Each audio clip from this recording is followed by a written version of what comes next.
ये आदमी उस चेतना जगत में पहुंच गया जहां सभी प्रजातियों ने हमला कर रखा था और उसे एक ऐसी पालतू सिस्टम मिल गई जो हर चीज को अपने वश में कर सकती है। यहाँ तक कि उसके घर का कछुआ भी डेवलप होकर श्वेनवू बन गया। इससे भी ज्यादा गुस्से वाली बात यह है कि उसकी बचपन की दोस्त श्याओ हुआ उसकी नौकरानी बनकर साथ रहती है। इसके बाद वो जिंदगी की बुलंदियों पर पहुंच गया और मेरे ड्रैगन देश की रक्षा करने लगा। समय आ गया 2024 की 20 मई का। उस वक्त रात के आसमान में कई बैंगनी धाराएं चटकने की आवाज कर रही थीं और जैसे जैसे आवाज तेज होती गई वहां का स्थान मानो फट सा गया। तभी एक गंभीर आवाज की गूंजी। झांगझोउ के ऊपर फिर से एक नया स्पेस दरार खुल गया है। तीसरी ब्रिगेड ने काउंटर अटैक शुरू किया। फिर देखते ही देखते अनगिनत योद्धा युद्ध क्षेत्र में कूद पड़े और विदेशी जानवरों से लड़ाई शुरू कर दी। उधर दूर एक बहुत बड़ा भेड़िया उस योद्धा को देख रहा था जिसे उसने अभी अभी मारा था और तिरस्कार से बोला, तुच्छ इंसान, अब भी अड़े हुए हो, तुम्हें मिटाना बस समय की बात है। ये बोलने वाला था गोल्ड स्तर का 6 कान वाले भेड़िया कबीले का भेड़िया राजा। उसकी बात खत्म होते ही वो पल भर में युद्ध क्षेत्र में घुस गया और बस अपने पंजों के कुछ वार से ही कई योद्धाओं की जान ले ली। इस गोल्ड स्तर के भेड़िया दल के लीडर को देखकर टुकड़ी का कप्तान घबरा गया। क्या ये सी ग्रेड ट्रांसमिशन पोर्टल है? उसके डर के मारे वो भेड़िया राजा उसके पास आ चुका था और हल्के से बोला, अब तुम्हें पता चल ही गया है, लेकिन बहुत देर हो चुकी है। लेकिन जैसे ही भेड़िया राजा एक और आदमी को मारने वाला था, अचानक एक बैंगनी रंग की आकृति वहां से गुजरी। फिर उस व्यक्ति ने बहुत शांत स्वर में टुकड़ी के लीडर से कहा, इसे मुझ पर छोड़ दो, तुम लोग बाकियों को खत्म करो। जैसे ही सबने देखा कि वेन्यान सर आ गए हैं, सब समझ गए कि इस बार उनकी जान बच गई। नजारा बदलता है और टुकड़ी का लीडर मुख्यालय के ऑफिस में स्थिति की रिपोर्ट दे रहा है। रिपोर्ट है कि वेन्यान सर की मदद से हमने हमला करने वाली 6 कान वाली राक्षस भेड़िया सेना को सफलता पूर्वक हरा दिया। वेन्यान मुखिया ने भी सबकी तारीफ की कि सबने बहुत अच्छा काम किया, लेकिन उसे इस बात की चिंता खाई जा रही थी कि ये एक नई सी ग्रेड दरार है और ये पिछले 10 सालों में छठी है। अगर ऐसे ही चलता रहा तो झांगझोउ को कब तक बचा पाएंगे। ये सोचते हुए वो सीधा उठा और एक बड़ा फैसला किया। वो ये कि इस साल से 5 प्रमुख यूनिवर्सिटी में स्पेशल एबिलिटी वालों के लिए कल्चरल एग्जाम माफ कर दी जाएगी और योद्धाओं के लिए कल्चरल अंकों की कटौती आदि कर दी जाएगी। पलक झपकते ही अगले दिन एक स्कूल में क्लास की छुट्टी की घंटी बज रही थी। एक क्लास में लाल बालों वाला अपने साथ बैठे दोस्त को समझा रहा था, तुम फिर से ध्यान क्यों नहीं दे रहे? अगर कल्चरल अंक कम होने की वजह से 5 प्रमुख यूनिवर्सिटी में दाखिला नहीं मिला तो कितना बुरा होगा। लेकिन साथ वाले ने बेपरवाही से कहा, तुम मुझे कहते हो, तुम भी तो कम नहीं देख रहे थे। काश मैं भी यानरान जैसी खूबसूरत लड़की के साथ बैठा होता। ये सुनकर वेनयान लाल बालों वाला भी कोई जवाब नहीं दे पाया, लेकिन वो सोच में पड़ गया कि आखिर सूबाई में ऐसा क्या खास है। उधर एक छात्रा अभी अभी 10,000 झर कला की बुनियाद की किताब ठीक कर रही थी। यही थी वो लिन यानरान जिसकी चर्चा अभी दोनों कर रहे थे। इस वक्त वो बहुत प्यार से सूबाई से पूछ रही थी, ग्रेजुएशन होने वाला है सूबाई, तुम साहित्य कॉलेज जाओगे या 5 प्रमुख यूनिवर्सिटी में? लेकिन सूबाई को कुछ समझ नहीं आ रहा था कि क्या जवाब दे, क्योंकि साहित्य कॉलेज के लिए उसके ग्रेड ठीक ठाक है और इस अराजक दुनिया में इंग्लिश और मैथ्स का क्या फायदा। लेकिन अगर 5 प्रमुख यूनिवर्सिटी की बात करें तो उसका परिवार अमीर नहीं है, इतने सारे जहर खरीदना मुमकिन नहीं और न ही उसमें कोई खास टैलेंट है। तुम ही बताओ मैं कहाँ जा सकता हूँ। लेकिन उसे सबसे ज्यादा गुस्सा इस बात का आ रहा था कि ये तो चेतना जगत है, क्या यहाँ किसी को कोई अद्भुत भाग्य या टैलेंट वेकअप करने वाली सिस्टम नहीं मिलनी चाहिए थी। उसे तो शक होने लगा था कि कहीं मैं सच में टाइम ट्रेवल करके नहीं आया हूँ ना। लेकिन सूबाई इससे पहले कि और कुछ सोचता, लिन यानरान ने उसके कान के पास आकर धीरे से कहा, सूबाई तुम मेरे साथ साहित्य कॉलेज चलो, मेरे पास तुम्हें सीधे दाखिला दिलाने का एक तरीका है। लेकिन हैरानी की बात ये थी कि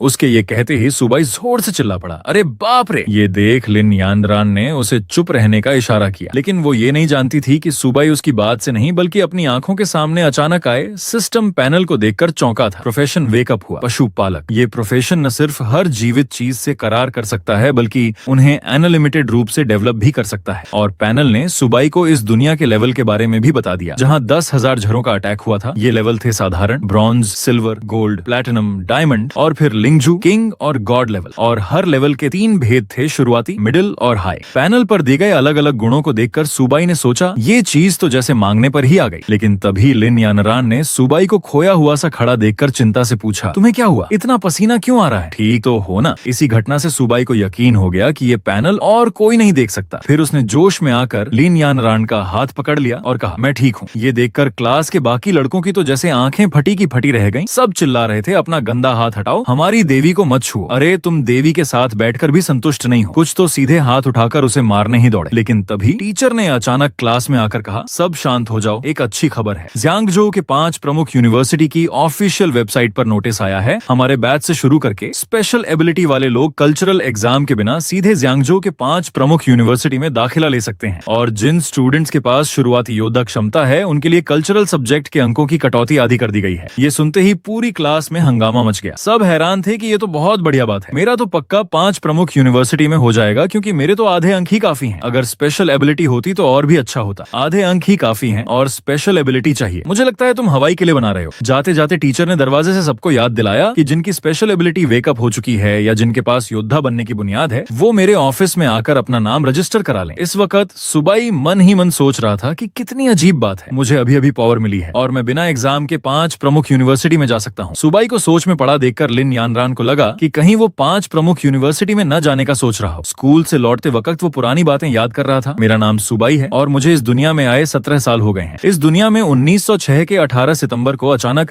आसमान में एक बहुत बड़ी दरार आ गई थी। उस दरार से लगातार कई तरह के अजीब जानवर निकलने लगे। फिर हिंसक जानवरों ने चारों तरफ अटैक कर दिया। हर देश की आर्मी ने इन जानवरों से लड़ाई शुरू की और 3 महीने की मेहनत के बाद आसमानी दरार से निकले सारे अजीब जानवर मार डाले। लेकिन जब तक दरार मौजूद है, हर कुछ समय बाद नए जानवर निकलते रहेंगे। देशों की आर्मी ने मिलकर फैसला किया कि आसमानी दरार के अंदर ही एक मिलिट्री बेस बनाया जाएगा ताकि जानवरों को उनके निकलने की जगह पर ही रोका जा सके। इसी के साथ इंसानी नए युग की शुरुआत हुई। 1907 की 6 मार्च को आसमान में दूसरी दरार दिखाई दी। 1907 की 7 मई को तीसरी दरार आ गई। फिर चौथी, 5वीं और अगले 100 सालों में दरारों की तादाद और उनके सामने आने की रफ्तार बढ़ती ही गई, यहाँ तक कि अब वो पूरी दुनिया में फैल चुकी हैं और हर दरार के पीछे रहने वाले जानवरों की जातियां भी अलग अलग हैं। इसीलिए साइंटिस्टों ने आसमानी दरारों के पीछे के युद्ध क्षेत्र को 10,000 जातियों का युद्ध क्षेत्र नाम दिया। लेकिन इसी के साथ धरती पर आध्यात्मिक एनर्जी का पुनरुत्थान होने लगा और इंसानों में धीरे धीरे युद्ध कला और स्पेशल एबिलिटी वेकअप होने लगी। जैसे जैसे लड़ाइयां बढ़ी, मॉडर्न हथियार युद्ध में बेअसर होते गए और स्पेशल एबिलिटी वालों की ताकत बढ़ती गई। आखिरकार उन्होंने मॉडर्न हथियारों की मुख्य भूमिका छीन ली। इंसानों और 10,000 जातियों के बीच ये लड़ाई अब तक जारी है। जियांगझोउ के योद्धा यूनिवर्सिटी में जो बदलाव हो रहे हैं, उससे साफ लगता है कि जियांगझोउ की स्थिति काफी खतरनाक हो गई है। चूंकि मुझे ये सिस्टम मिल ही गई है, तो मुझे इस अराजक दुनिया में अपने परिवार को सुरक्षित रखने के लिए कुछ करना ही पड़ेगा। अपनी ताकत बढ़ाने की सबसे तेज जगह है आर्मी द्वारा सपोर्टेड हर जगह के योद्धा यूनिवर्सिटी। अच्छा हुआ कि अब मेरे पास जानवरों को वश में करने की पावर है। बस कोई पालतू जानवर ढूंढ लूं तो छूट मिल जाएगी। पहला कदम, योद्धा यूनिवर्सिटी जाना है। इस वक्त सुबाई अपने मोबाइल में बची रकम देखकर सोच रहा था कि योद्धा यूनिवर्सिटी के लिए कुछ भी करना पड़ेगा। बस यही दुआ है कि मेरी ये 10 सालों की जमा पूंजी 2000 से ज्यादा की बचत काफी हो जाए। लेकिन दुकान में घुसते ही सुबाई को हैरानी हुई कि सिस्टम ने कहा था कि वो अपने आप ही मेरे लायक पालतू जानवर ढूंढ लेगा, पर अब तक कोई हरकत क्यों नहीं हुई। काउंटर पर खड़ी खूबसूरत लड़की ने पूछा, आपको क्या चाहिए? सुबाई ने कहा कि मैं पशुपालक हूँ। तुम्हारे पास किस तरह के पालतू जानवर हैं? एक कस्टमर देखकर सेल्स गर्ल ने बड़े जोश से सुबाई को समझाना शुरू किया। वो देखो, वहाँ वो काली बिल्ली साधारण हाई लेवल की है और उसमें मृत आत्मा बिल्ली का खून है। वो आसानी से श्वेत गरुड़ लेवल तक पहुँच सकती है। इसकी कीमत है 36,000। ये कीमत सुनकर तो सुबाई के होश उड़ गए। सोचा ये चीज तो बहुत महंगी है। उधर सेल्स गर्ल सुबाई के मन की बात समझे बिना लगातार बोले जा रही थी। वहाँ वो 4 कान वाला कुत्ता भी बढ़िया है, उसमें 6 कान वाले राक्षस भेड़िए का खून है, कीमत सिर्फ 33,000 है। और ये देखो इधर वाला, आपको कौन सा पसंद आया? लेकिन जैसे ही सेल्स गर्ल मुड़कर सुबाई से पूछने लगी, उसने देखा कि वो तो जा चुका था। घर लौटते वक्त सुबाई सोच रहा था, ये तो लूट मारने जैसा है, जरा सा राक्षसी जानवर का खून मिला दिया और इतने पैसे। लेकिन मेरा सिस्टम कहाँ है? इतने सारे थे पर कोई भी मेरे लायक नहीं था। लेकिन जैसे ही सुबाई घर पहुंचा, वो पैनल अचानक उसके सामने आ गया। सिस्टम की हरकत देखकर सुबाई थोड़ा खुश हुआ, लेकिन ध्यान से देखा तो वो था छोटा कछुआ। मछली के कटोरे में पिताजी का नया पाला हुआ कछुआ देखकर सुबाई ने सोचा, कहीं ये बात तो उन्हीं के बारे में नहीं हो रही। और ये नौसिखिया गिफ्ट बॉक्स क्या बला है? मेरा पहला पालतू जानवर कछुआ होगा और इतना छोटा सा, ये कर क्या सकता है? लेकिन फिलहाल तो यही ठीक है। वैसे भी अभी युद्ध क्षेत्र में जाकर किसी हिंसक जानवर को वश में नहीं किया जा सकता। बाद में कोई और शानदार वाला बदल लूंगा, जिसे ही मुश्किल है। उन्हें ये मत बताओ कि श्याओबा एक अथाह गड्ढा है। मैं खुद ही कोई रास्ता सोचूंगा। जब श्याओबा ने सुश्याओ मई के लास्ट नमकीन का झोला भी खत्म कर दिया, तो आखिरकार वो बैठकर डकार लेने लगा। अगले ही पल उसके शरीर से एक हरे रंग के बहुत बड़े जानवर की छाया उभरी। ये देखकर सुबाई चिल्लाया कि ये पेटू जब पेट भरकर बैठा तो श्वेनवू का ब्लड वेकअप हो गया। कल श्याओबा से जो बहुत बड़ी छाया निकली थी, वो पल भर में गायब हो गई। श्वेनवू का ब्लड अभी तक वेकअप नहीं हुआ था, बल्कि वो और भी ज्यादा खाने लगा था। इसलिए आज सुबाई फिर से पालतू जानवरों की दुकान पर आया। दुकान में घुसते ही सेल्स गर्ल ने उसे पहचान लिया। हेलो, आप फिर आए, आज क्या लेना पसंद करोगे? लेकिन सुबाई ने कहा कि इस बार मैं कुछ खरीदने नहीं आया। फिर पास जाकर चुपके से कहा, मेरे पास कुछ अजीब जानवरों का ब्लड है, क्या आप खरीदोगे? तभी पास में बैठे एक अधेड़ उम्र के आदमी ने सुबाई की बात सुनी तो थोड़ा हैरान हुआ। जवान आदमी, क्या सच में तुम्हारे पास अजीब जानवरों का ब्लड है? इतना कहकर वो उठा और उसने सेल्स गर्ल को इशारा किया कि जाओ तुम अपना काम देखो। दरअसल वो आदमी इस दुकान का मालिक था। फिर उसने सुबाई की तरफ देखकर मुस्कुराते हुए कहा, जवान आदमी इधर आओ, बैठकर बात करते हैं। सुना है तुम्हारे पास अजीब जानवरों का ब्लड है, क्या मैं पहले उसकी क्वालिटी देख सकता हूँ? लेकिन जैसे ही उसने उस शीशी में रखे ब्लड को सूंघा, वो हैरान रह गया। ये चीज सच में अजीब जानवरों का ब्लड है और वो भी बहुत उम्दा किस्म का। ये सोचकर मालिक ने बिना कुछ जताए सुबाई से पूछा कि तुम इसे कितने में बेचना चाहते हो? इस पर सुबाई ने अपनी एक उंगली दिखाई, क्योंकि उसे लगा कि इतनी मेहनत के बाद श्याओ बा से ये थोड़ा सा ब्लड निकाला है तो कम से कम 100 रुपए तो मिलने ही चाहिए। लेकिन दुकान मालिक ने पूछा कि क्या तुम 1000 रुपए में बेचना चाहते हो? ये सुनकर सुबाई की आंखें फैल गईं और उसने मालिक से पूछा, क्या कहा? 1000 रुपए? सुबाई का ये हाल देखकर मालिक को यकीन हो गया कि ये लड़का मोल भाव करना जानता है। अगले ही पल वो शर्मिंदगी से हंसते हुए बोला, मैं तो मजाक कर रहा था, इतनी अच्छी क्वालिटी का सामान है, इसकी कीमत तो 15,000 है। लेकिन उसे हैरानी इस बात की हुई कि ये रकम सुनकर सुबाई और भी ज्यादा चौंक गया। इस वक्त मालिक ने सुबाई का चेहरा देखकर सोचा कि कहीं ये और ज्यादा की उम्मीद तो नहीं कर रहा। फिर उसने पक्का इरादा करके कहा, 15,000, इससे ज्यादा नहीं हो सकता। ये रकम सुनते ही सुबाई ने झट से अपना मुंह थाम लिया, क्योंकि उसकी हंसी छूटने ही वाली थी। उसे समझ नहीं आ रहा था कि श्याओबा के ब्लड की इतनी कीमत है। अगले ही पल उसने मालिक से कहा, ठीक है, डील पक्की। जाते जाते वो ये कहना नहीं भूला, अगर मुझे पैसों की इतनी जल्दी ना होती तो मैं तुम्हें कभी नहीं बेचता। सुबाई को जाते देख मालिक सेल्स गर्ल के साथ दरवाजे तक उसे छोड़ने आया और कहा, जवान दोस्त, आराम से जाओ, आगे भी कोई अच्छी चीज लानी हो तो मेरे पास जरूर आना। घर लौटते वक्त सुबाई अपने मोबाइल की बचत देखकर यकीन नहीं कर पा रहा था कि एक शीशी ब्लड की इतनी कीमत हो सकती है। पूरे 15,000 मिल गए। इससे तो श्याओबा अपना खर्चा खुद निकाल सकता है। तभी सुबाई की खुशी के बीच अचानक टीचर का फोन आया। सुबाई, माइली टीचर बोल रही हूँ, तुम्हारे कल्चरल सब्जेक्ट के रिजल्ट आ गए हैं और कुछ जरूरी जानकारी भी देनी है। प्लीज दोपहर बाद स्कूल आकर अपनी पसंद भरो, देर मत करना। लेकिन जब सुबाई टीचर से पूछना चाहता था कि आखिर वो जरूरी जानकारी क्या है तो फोन का सिग्नल चला गया। तभी पैनल ने अचानक वार्निंग दी, 3 इंसान मेजबान के प्रति बहुत बुरा इरादा रखते हैं। अभी वो मेजबान से 10 मीटर की दूरी पर है, प्लीज मेजबान सतर्क हो जाइए। देखते ही देखते वो लोग हाथ में लोहे का डंडा लिए उसके पास आ पहुंचे। सुबाई को उम्मीद नहीं थी कि इतनी जल्दी कोई उसका पीछा कर लेगा। फिर सामने वाले गंजे आदमी ने सुबाई को घूरते हुए कहा, पालतू जानवरों की दुकान वाले के बर्ताव से लगता है कि तुम्हारे पास जरूर कुछ अच्छा माल है, जल्दी से निकालो। ये सुनकर सुबाई ने समझाने की कोशिश की, भाई साहब, मैं पालतू जानवरों की दुकान पर बेचने गया था, खरीदने नहीं। लेकिन बात करते करते वो मन ही मन हिसाब लगा रहा था। सामने वालों में से सिर्फ ये गंजा शुरुआती दर्जे का योद्धा है, मेरे पास मौका है। सुबाई के डरे हुए चेहरे को देखकर गंजा और जोर से हंसा और बोला, तो पैसे निकाल दे। इस पर सुबाई ने अपने झोले में से श्याओबा को निकाला और उसे समझाया कि अपना सिर अंदर कर ले। अगले ही पल उसने अपना अनोखा हथियार चलाया और कछुए को फेंककर गंजे पर अटैक कर दिया। लेकिन गंजा आखिर शुरुआती योद्धा था, उसने फौरन डंडे से उस अटैक को रोक दिया। लेकिन इसके बाद वो आंखें फाड़कर सुबाई को देखने लगा और फिर दर्द से चिल्ला उठा, क्योंकि जब सुबाई ने श्याओबा को फेंका था उसी वक्त वो गंजे की तरफ बढ़कर उसके गुप्तांग पर जोरदार लात मार चुका था, जिससे उसके अंडे टूट गए। गंजे की ये हालत देखकर उसके पीछे खड़े दोनों साथी सुबाई पर टूट पड़े, लेकिन तब तक वो मुड़कर भाग चुका था। श्याओबा को ठीक ठाक देखकर सुबाई ने सोचा कि इसकी सुरक्षा कवच वाकई कमाल की है। लेकिन जब वो दोनों उसे पकड़ने ही वाले थे तभी सुबाई ने श्याओबा से कहा कि मेरी मुट्ठी पकड़ ले। अगले ही पल वो अचानक रुका और पीछे मुड़कर पीछा कर रहे एक साथी की ठुड्डी पर जोरदार मुक्का मारा। फिर लगातार कुछ वार करके उसने दोनों को जमीन पर गिरा दिया। तभी गंजा थोड़ा संभल कर कांपते हुए सुबाई को देखकर गाली दे रहा था, मैं तुझे जान से मार दूंगा। लेकिन उसने सोचा नहीं था कि सुबाई फिर से श्याओबा को उठाकर कहेगा कि अपना सिर अंदर कर ले और फिर अगले ही पल उसे गंजे के बड़े से मुंह पर दे मारेगा। इस चोट से गंजे का सोने का दांत तक टूटकर बाहर आ गया। इन सब से निपटने के बाद सुबाई ने उन्हें देखकर एक ठंडी सांस ली और कहा, तुम लोगों ने खुद ही मुझसे पंगा लिया, ये तुम्हारी अपनी करनी का नतीजा है। लेकिन जब सुबाई ने सिर उठाकर देखा तो श्याओबा वहाँ कुछ सरसराहट की आवाज कर रहा था, पता नहीं क्या कर रहा था। ये देखकर सुबाई तुरंत भाग कर गया कि देखे इसने क्या अच्छी चीज ढूंढ ली है। उसने देखा कि श्याओबा एक लाल रंग की शीशी पकड़े गट-गट करके पी रहा है। सुबाई ने झट से वो शीशी उससे छीन ली और ध्यान से देखने पर पता चला कि वो तो ब्लड और एनर्जी बढ़ाने वाली दवा थी। ये चीज तो एक शीशी की कई लाख रुपए कीमत होती है और इस एक शीशी को एक आम योद्धा को पचाने में पूरा महीना लग जाता है। श्याओबा, तूने एक साथ सारी पी ली, बचा भी पाएगा? लेकिन अगले ही पल सुबाई की आंखें फटी की फटी रह गईं, क्योंकि उसे अचानक अपने अंदर एक ताकत बढ़ती हुई महसूस हुई और ये एहसास पहले की सारी बढ़त से कहीं ज्यादा तेज था। इसके साथ ही पैनल पर भी नोटिफिकेशन आ गई। उस पर पालतू जानवर से मिले गुणों को देखकर और नई मिली कछुए की खाल जैसी सुरक्षा टैलेंट देखकर सुबाई हैरान रह गया। ये दवा वाकई कमाल की है, न सिर्फ मेरे आंकड़े इतने बढ़ गए बल्कि एक नई टैलेंट भी मिल गई। लेकिन जब उसने श्याओबा का पैनल खोला तो उसकी समझ में ही नहीं आ रहा था कि ये क्या हो रहा है। हे भगवान, इसकी शारीरिक ताकत 32 और सुरक्षा क्षमता 38 है और देखने में भी ये पहले से बड़ा लग रहा है। मुझे याद है क्लास में पढ़ाया था कि ताकतवर अजीब जानवरों की साधारण हाई क्लास की शारीरिक क्षमता भी 30 के आसपास ही होती है। श्याओबा की पावर वेकअप हुए बिना ही इतनी ताकतवर है, तो जब वेकअप होगा तो क्या हाल होगा। इस वक्त सुबाई को श्याओबा और भी प्यारा लगने लगा। भाई श्याओबा, तू खा पी चुका है, अब चलो यहाँ से जल्दी निकलते हैं। स्कूल पहुँचने पर टीचर ने आज के प्रोग्राम के बारे में बताना शुरू किया। आज न सिर्फ कल्चरल सब्जेक्ट के रिजल्ट घोषित किए जाएंगे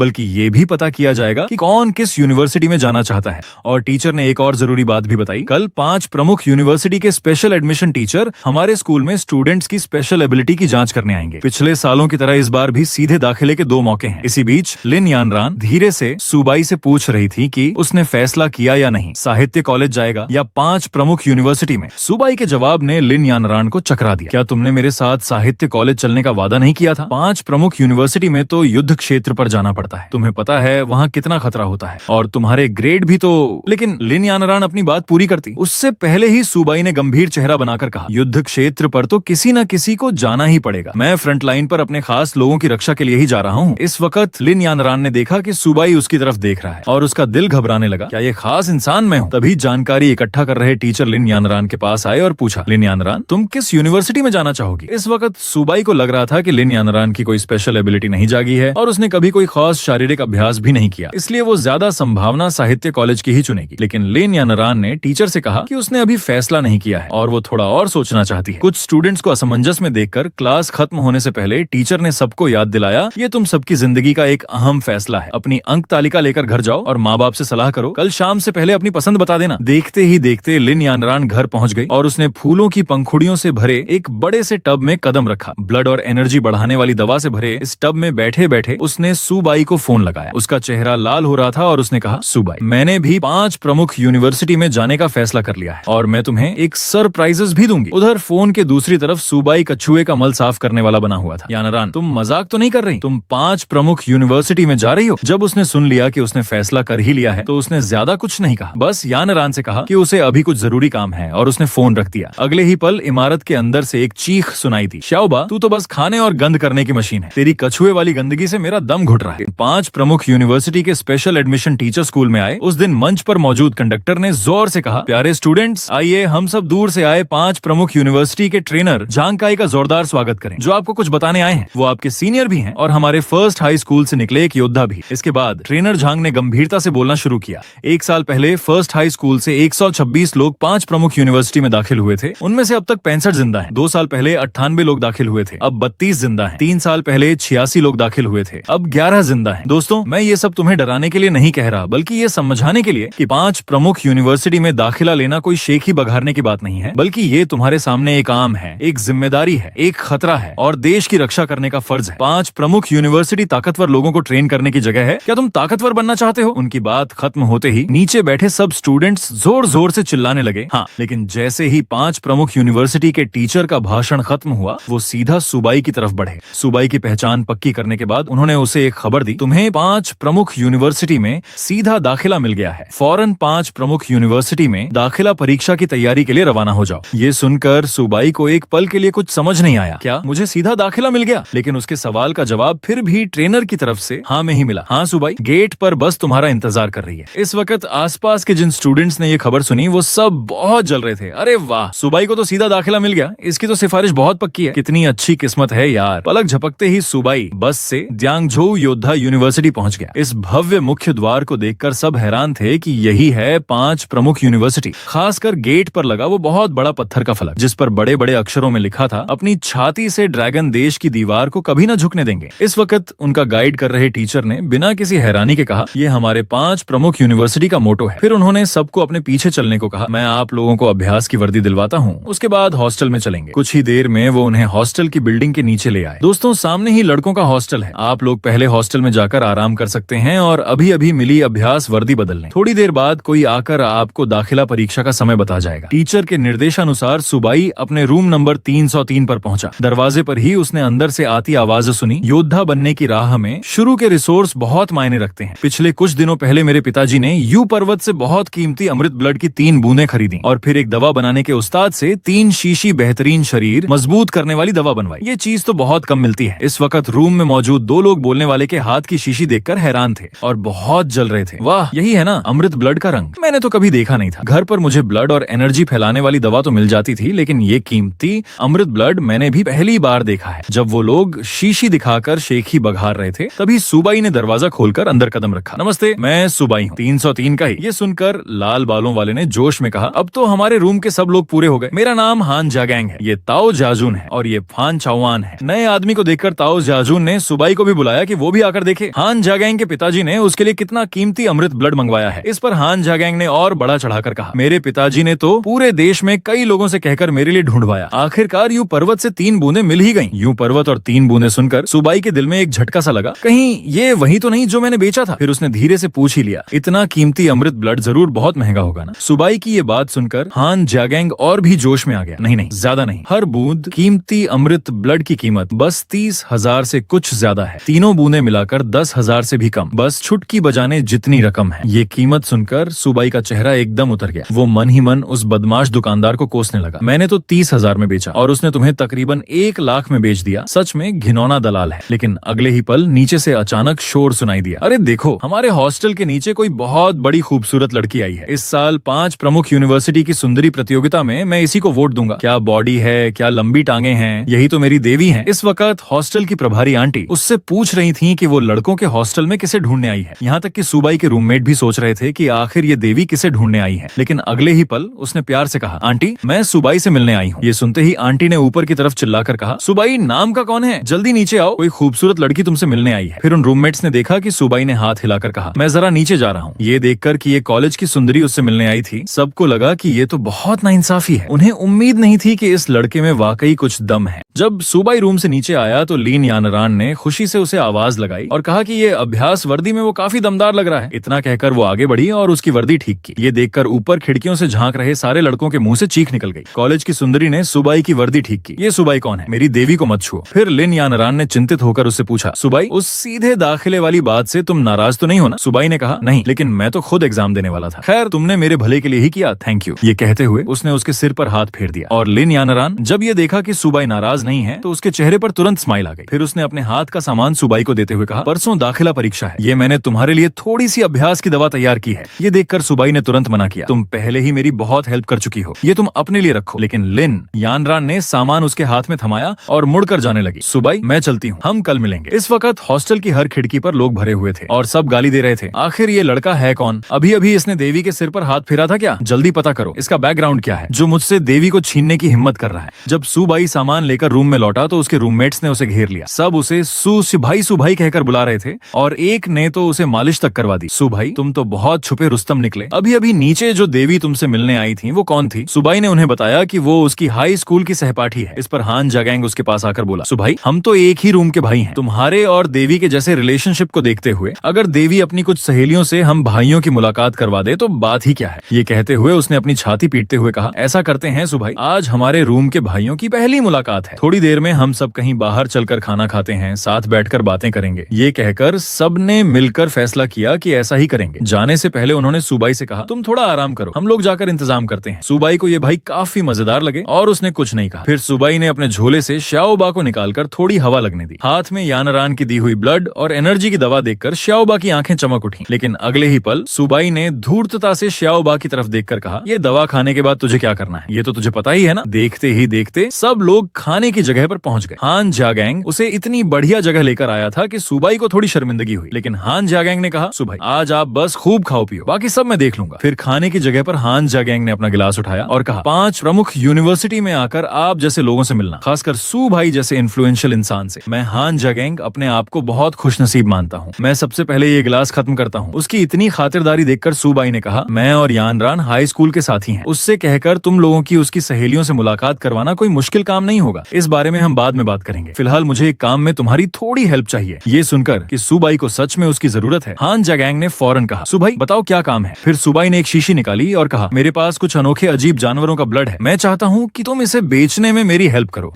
लाल रोशनी छोड़ती उस शीशी को देखकर सब उस ब्लड की क्वालिटी देखकर हैरान थे। ऐसा लग रहा था कि ये तो पहले हान जागैंग ने जो दिखाया था उससे भी ज्यादा उम्दा है। यहाँ तक कि खुद हान जागैंग ने भी कहा, ये तो मैंने ऐसी शीशी कभी नहीं देखी। फिर वो उठा और फोन लगाने के लिए बाहर चला गया। सुबाई तुम्हारे ये अजीब जानवर का ब्लड इतना रेयर है कि मुझे धोखा हो जाने का डर है। मैं अभी अपने पिताजी को फोन करके उन्हें अपने आदमी के साथ तुमसे मिलने बुलाता हूँ। जैसे ही हान जागैंग का फोन लगा उधर से पहली ही बात आई, क्या तेरी जेब खर्ची फिर खत्म हो गई? मैंने तुझे 5 प्रमुख यूनिवर्सिटी में ताकतवर बनने के लिए भेजा है, ऐश करने के लिए नहीं। फोन उठाते ही डांट पड़ने पर हान जागैंग ने तुरंत सफाई दी, पिताजी सुनो तो सही, मुझे पैसे नहीं चाहिए, कोई जरूरी काम है। मेरे एक दोस्त के पास कीमती अजीब जानवर के ब्लड की 7 बूंदें हैं, वो उसे बेचना चाहता है। ये सुनते ही उसके पिता हान फू चौंक गए और उन्होंने तुरंत पूछा, कहीं कोई गलती तो नहीं? क्वालिटी पिछली बार से भी अच्छी है और इस बार 7 बूंदें हैं। हान जागैंग से जब हाँ में जवाब मिला तो उन्होंने कहा कि वो तुरंत मास्टर त्साओ को लेकर आ रहे हैं। पलक झपकते ही 1 घंटे बाद हान जागैंग के पिता होटल पहुंच गए। इस वक्त मास्टर त्साओ एक डिवाइस से जांच करते हुए तारीफ कर रहे थे, इसमें जो एनर्जी है वो मेरे जीवन में देखे गए साधारण श्रेणी के कीमती अजीब जानवरों के ब्लड में सबसे प्योर है। इन 7 बूंदों से अगर मैं दवा बनाऊं तो कम से कम एक शरीर मजबूत करने वाली उम्दा गोली बन सकती है। ये सुनकर हान फू ने पूछा कि कहीं मास्टर तिसाओ का अंदाजा कुछ ज्यादा तो नहीं है, लेकिन मास्टर तिसाओ ने पूरे यकीन से कहा, बिल्कुल नहीं, चाहे बेहतरीन डिवाइस से भी जांच लें, इस ब्लड की कीमत मेरे अंदाजे से सिर्फ ज्यादा ही निकलेगी, कम नहीं। ये देखकर हान जगैंग भी हैरान रह गया। अरे वाह सुबाई, तुम्हारे इस अजीब जानवर के ब्लड में तो बहुत दम है। फिर मास्टर त्साओ ने सुबाई से पूछा कि वो इस ब्लड को कितने में बेचना चाहता है। जब अहम मोड़ आया तो सुबाई सीधा खड़ा हुआ और बोला, अंकल हान, मास्टर त्साओ, मेरे दोस्त ने कहा था कि ये कीमती ब्लड पैसों से नहीं बल्कि बराबर की कीमत की ब्लड और एनर्जी फैलाने वाली दवा से ही बदला जाएगा। सुबाई का जवाब सुनकर अंकल हान ने थोड़ा सोचा और कहा, चूंकि तुम और जागैंग एक ही क्लास में हो तो मैं बड़ा होने के नाते तुम्हें घाटा नहीं लगने दूंगा। ये 7 बूंदे मैं लेता हूँ। मैं बाद में तुम्हारे लिए 14 शीशी ब्लड और एनर्जी की दवा भिजवा दूंगा, ठीक है ना? सुबाई के मान जाने के बाद अंकल हान ने एक और बात कही, एक और बात, सुबाई दोस्त, क्या तुम हमारे हान परिवार में शामिल होना चाहोगे? भविष्य में तुम्हारे अभ्यास के सारे रिसोर्स हमारा हान परिवार फ्री में देगा। लेकिन उनकी बात पूरी होने से पहले ही सुबाई ने तुरंत मना कर दिया, थैंक यू अंकल हान, लेकिन फिलहाल मेरा किसी भी परिवार में शामिल होने का कोई इरादा नहीं है। सुबाई के मना करने पर भी अंकल हान बोलते रहे, सुबाई दोस्त, मैं सलाह दूंगा कि तुम एक बार फिर सोच लो। तभी अचानक एक आवाज आई। सुबाई ने कह दिया कि वो हान परिवार में शामिल नहीं होना चाहता तो उसे किसी भी परिवार में शामिल होने के लिए कोई मजबूर नहीं कर सकता। आवाज खत्म होते ही लिन यानरान ने दरवाजा खोलकर अंदर कदम रखा। फिर उसने गंभीर चेहरे के साथ सबको देखकर पूछा, क्या मेरी बात साफ नहीं सुनाई दी? यानरान को वहाँ देखकर सुबाई थोड़ा हैरान हुआ। फिर लिन यानरान ने बताया कि वो भी यहाँ किसी काम से आई थी और संयोग से उससे मुलाकात हो गई। लेकिन जैसे ही अंकल हान गुस्सा होने वाले थे, पीछे से मास्टर त्साओ ने उन्हें रोक लिया और चुपके से उस लड़की की पहचान बताई। ये सुनकर अंकल हान के पसीने छूट गए। सुबाई दोस्त और मेरे बेटे हान जागैंग तो अच्छे भाई हैं। ये सुनकर लिन यानरान ने ज्यादा कुछ नहीं पूछा और सीधा सुबाई के पास गई। सुबाई, क्या तुम वापस कॉलेज चल रहे हो? हम साथ चलते हैं। इस वक्त सुबाई ने सोचा कि यहाँ का काम भी लगभग खत्म हो गया है तो लिन यानरान के साथ निकल जाना ठीक रहेगा। जाने से पहले वो अपने रूममेट्स और अंकल हान को अलविदा कहना नहीं भूला। लेकिन जैसे ही हान जगैंग उनके साथ जाने लगा, उसके पिता ने उसे रोक लिया। कहाँ जा रहा है? इधर आ। फिर उसे समझाया कि सुबाई के साथ अच्छे रिलेशनशिप बनाकर रखना। हमारा हान परिवार शायद तेरे हाथों ही बुलंदियों पर पहुंचे और खास तौर पर इस लिन यानरान नाम की लड़की से बहुत सेफ और बहुत शालीन दूरी बनाए रखना। हालांकि उसके पिता ने इतनी गंभीरता से कहा था, लेकिन हान जगैंग को न तो सुबाई में और न ही यानरान देवी में ऐसा कुछ खास नजर आया था। पलक झपकते ही 2 दिन बाद 5 प्रमुख यूनिवर्सिटी के अभ्यास मैदान में मंच पर मौजूद टीचर अगली कार्रवाई की घोषणा कर रहा था। अगले कुछ दिनों तक तुम सभी को नए स्टूडेंट्स के लिए स्पेशल ट्रेनिंग में हिस्सा लेना है और इस ट्रेनिंग की जगह होगी 10,000 जातियों का युद्ध क्षेत्र। ये खबर सुनकर नीचे खड़े स्टूडेंट्स आपस में कानाफूसी करने लगे। 10,000 जातियों के युद्ध क्षेत्र में जाकर ट्रेनिंग लेना तो बहुत खतरनाक है। ट्रेनिंग में फेल होना छोटी बात है, लेकिन अगर जान ही चली गई तो बड़ी मुसीबत हो जाएगी। हालांकि ट्रेनर को स्टूडेंट्स की चिंता का अंदाजा था, इसलिए उसने कहा, सबको घबराने की जरूरत नहीं है। इस ट्रेनिंग वाले इलाके को हमारी आर्मी पहले ही साफ कर चुकी है। हम सबकी सुरक्षा की जिम्मेदारी लेंगे। अब हर 50 लोगों का एक दल बनाया जाएगा। हर दल के साथ एक ब्रॉन्ज लेवल का टीचर दल प्रभारी के रूप में होगा। दल प्रभारी ही तुम्हें इस ट्रेनिंग के कामों के बारे में बताएंगे। मैं यहीं सभी नए स्टूडेंट्स की विजयी वापसी की कामना करता हूँ। 2.5 मिनट बाद ही लिन यानरान खुशी से उछलती हुई सुबाई के पास पहुंची। सुबाई, हम दोनों एक ही दल में हैं। ये देखकर सुबाई को शक होने लगा कि कहीं ये जानबूझकर तो नहीं किया गया। फिर पास ही एक टीचर ने जोर से कहा, दल 8 के स्टूडेंट्स थोड़ा इकट्ठा हो जाओ। मैं लियाओ यूशिन हूँ, तुम लोगों की स्पेशल ट्रेनिंग गाइड। ट्रेनिंग के दौरान सारे काम मैं ही तुम्हें बताऊंगी। इसके बाद तुम लोगों का पहला काम है अपनी वसीयत लिखना। उसकी ये बात खत्म होते ही सारे स्टूडेंट्स वहीं जड़ होकर रह गए। लेकिन लियाओ यूशिन ने किसी की परवाह किए बिना सीधा मुंह फेर लिया और जाते जाते बोली, तुम्हें वसीयत लिखने के लिए 1 दिन का टाइम दिया जाता है। कल सुबह 8 बजे यात्रा चौक पर पहुंच जाना। वहां से सीधे 10,000 जातियों के युद्ध क्षेत्र के लिए रवाना होंगे। कोई भी देर न करे। इस वक्त भी सब यही बातें कर रहे थे कि क्या सच में जान को खतरा हो सकता है। मैं तो अभी अपना वंश भी नहीं बढ़ा पाया। अपनी गाइड को जाते देख लिन यानरान ने सुबाई से पूछा कि अब उसका क्या इरादा है, लेकिन सुबाई ने कहा कि उसके पास तैयारी के लिए कुछ खास नहीं है, वो पहले हॉस्टल लौट जाएगा। फिर दोनों ने एक दूसरे से विदा ली और अपने अपने हॉस्टल में सामान समेटने चले गए। देखते ही देखते सुबाई और उसके साथी लड़कों के हॉस्टल में वापस आ गए। लौटते ही उसके रूममेट्स शोर मचाने लगे, कल तो युद्ध क्षेत्र में जाना है, आज चलो बाहर चलकर जोरदार मौज मस्ती करते हैं। लेकिन सुबाई ने उनसे कहा कि उसे अभी कुछ काम निपटाने हैं, वो लोग अच्छे से घूम आए। ये देखकर उसके साथियों ने ज्यादा जोर नहीं डाला और कहा, सुबाई अगर कुछ भी खरीदने की जरूरत हो तो फोन कर देना। जाते जाते हान जागैंग ने श्याओबा को देखकर कहा, सुबाई तुम्हारे पास तो बड़ा मजेदार कछुआ है, बड़ा प्यारा लगता है। सुबाई ने बताया कि ये उसका पालतू जानवर है, नाम है श्याओबा, बस एक पेटू है। फिर सबने सुबाई को अलविदा कहा और हॉस्टल से निकल गए। जब सारे साथी जा चुके तो सुबाई ने झट से ब्लड और एनर्जी की दवा निकालकर श्याओबा को दिखाई। तू तो बस खाना ही जानता है, आज मैं तुझे भरपेट खिलाता हूँ, लेकिन जब तू 10,000 जातियों के युद्ध क्षेत्र में पहुंचेगा तो मुझे अच्छा परफॉर्म करके दिखाना होगा। जैसे ही श्याओबा ने 2 शीशी दवा खत्म की, सिस्टम से नोटिफिकेशन आई, कांग्रेचुलेशन, आपका छोटा कछुआ साधारण श्रेणी का हाई लेवल का जानवर बन गया है। मेजबान का लेवल बढ़ा, नई टैलेंट भारी प्रहार प्राप्त हुई। फिर श्याओबा का पैनल सुबाई सुबाई के सामने आ गया और उसके साथ ही सुबाई का अपना पैनल भी। इस वक्त पैनल पर दिए गए आंकड़ों को देखकर सुबाई बहुत खुश हुआ। ये दवा सच में कमाल की है। श्याओबा फिर से आगे बढ़ गया। इस बार तो गुणों में बहुत ही ज्यादा बढ़ोतरी हुई है। फिर उसने श्याओबा की तरफ देखकर खुशी से कहा, बहुत अच्छे, जब हम 10,000 जातियों के युद्ध क्षेत्र में पहुंचेंगे तो साथ मिलकर जोरदार धमाल मचाएंगे। अगले दिन मैदान में यात्रा के 3 विशाल द्वार बनकर तैयार खड़े थे। मंच पर कोई जोर से बोल रहा था, मुख्य ट्रेनर साहब को सूचित किया जाता है कि सभी ट्रेनी पूरी तरह तैयार हैं और किसी भी समय युद्ध क्षेत्र के लिए रवाना हो सकते हैं। प्लीज मुख्य ट्रेनर आदेश दें। इसके बाद मुख्य ट्रेनर ने आदेश दिया, पहला यात्रा द्वार खोलो, यात्रा की तैयारी करो। इस वक्त सुबाई और उसके साथियों ने इतने बड़े बड़े यात्रा द्वार देखे तो सब हैरान थे। इतनी बड़ी चीजें शायद सिर्फ 5 प्रमुख यूनिवर्सिटी के पास ही होंगी। अंदर जाने से पहले लिन यानरान ने चिंतित होकर सुबाई से कहा, 10,000 जातियों के युद्ध क्षेत्र में पहुंचकर तुम बहुत संभल कर रहना। सुबाई ने उसे दिलासा दी कि चिंता मत करो, हम अपना काम पूरा करके लौटेंगे। फिर सब क्रम से यात्रा द्वार में दाखिल हुए। अगले ही पल एक तेज आवाज के साथ वो लोग एक अलग ही जगह पर पहुंच गए। चारों तरफ के माहौल को देखकर सब आपस में बातें कर रहे थे, तो यही है 10,000 जातियों के युद्ध क्षेत्र के अंदर बना मिलिट्री बेस।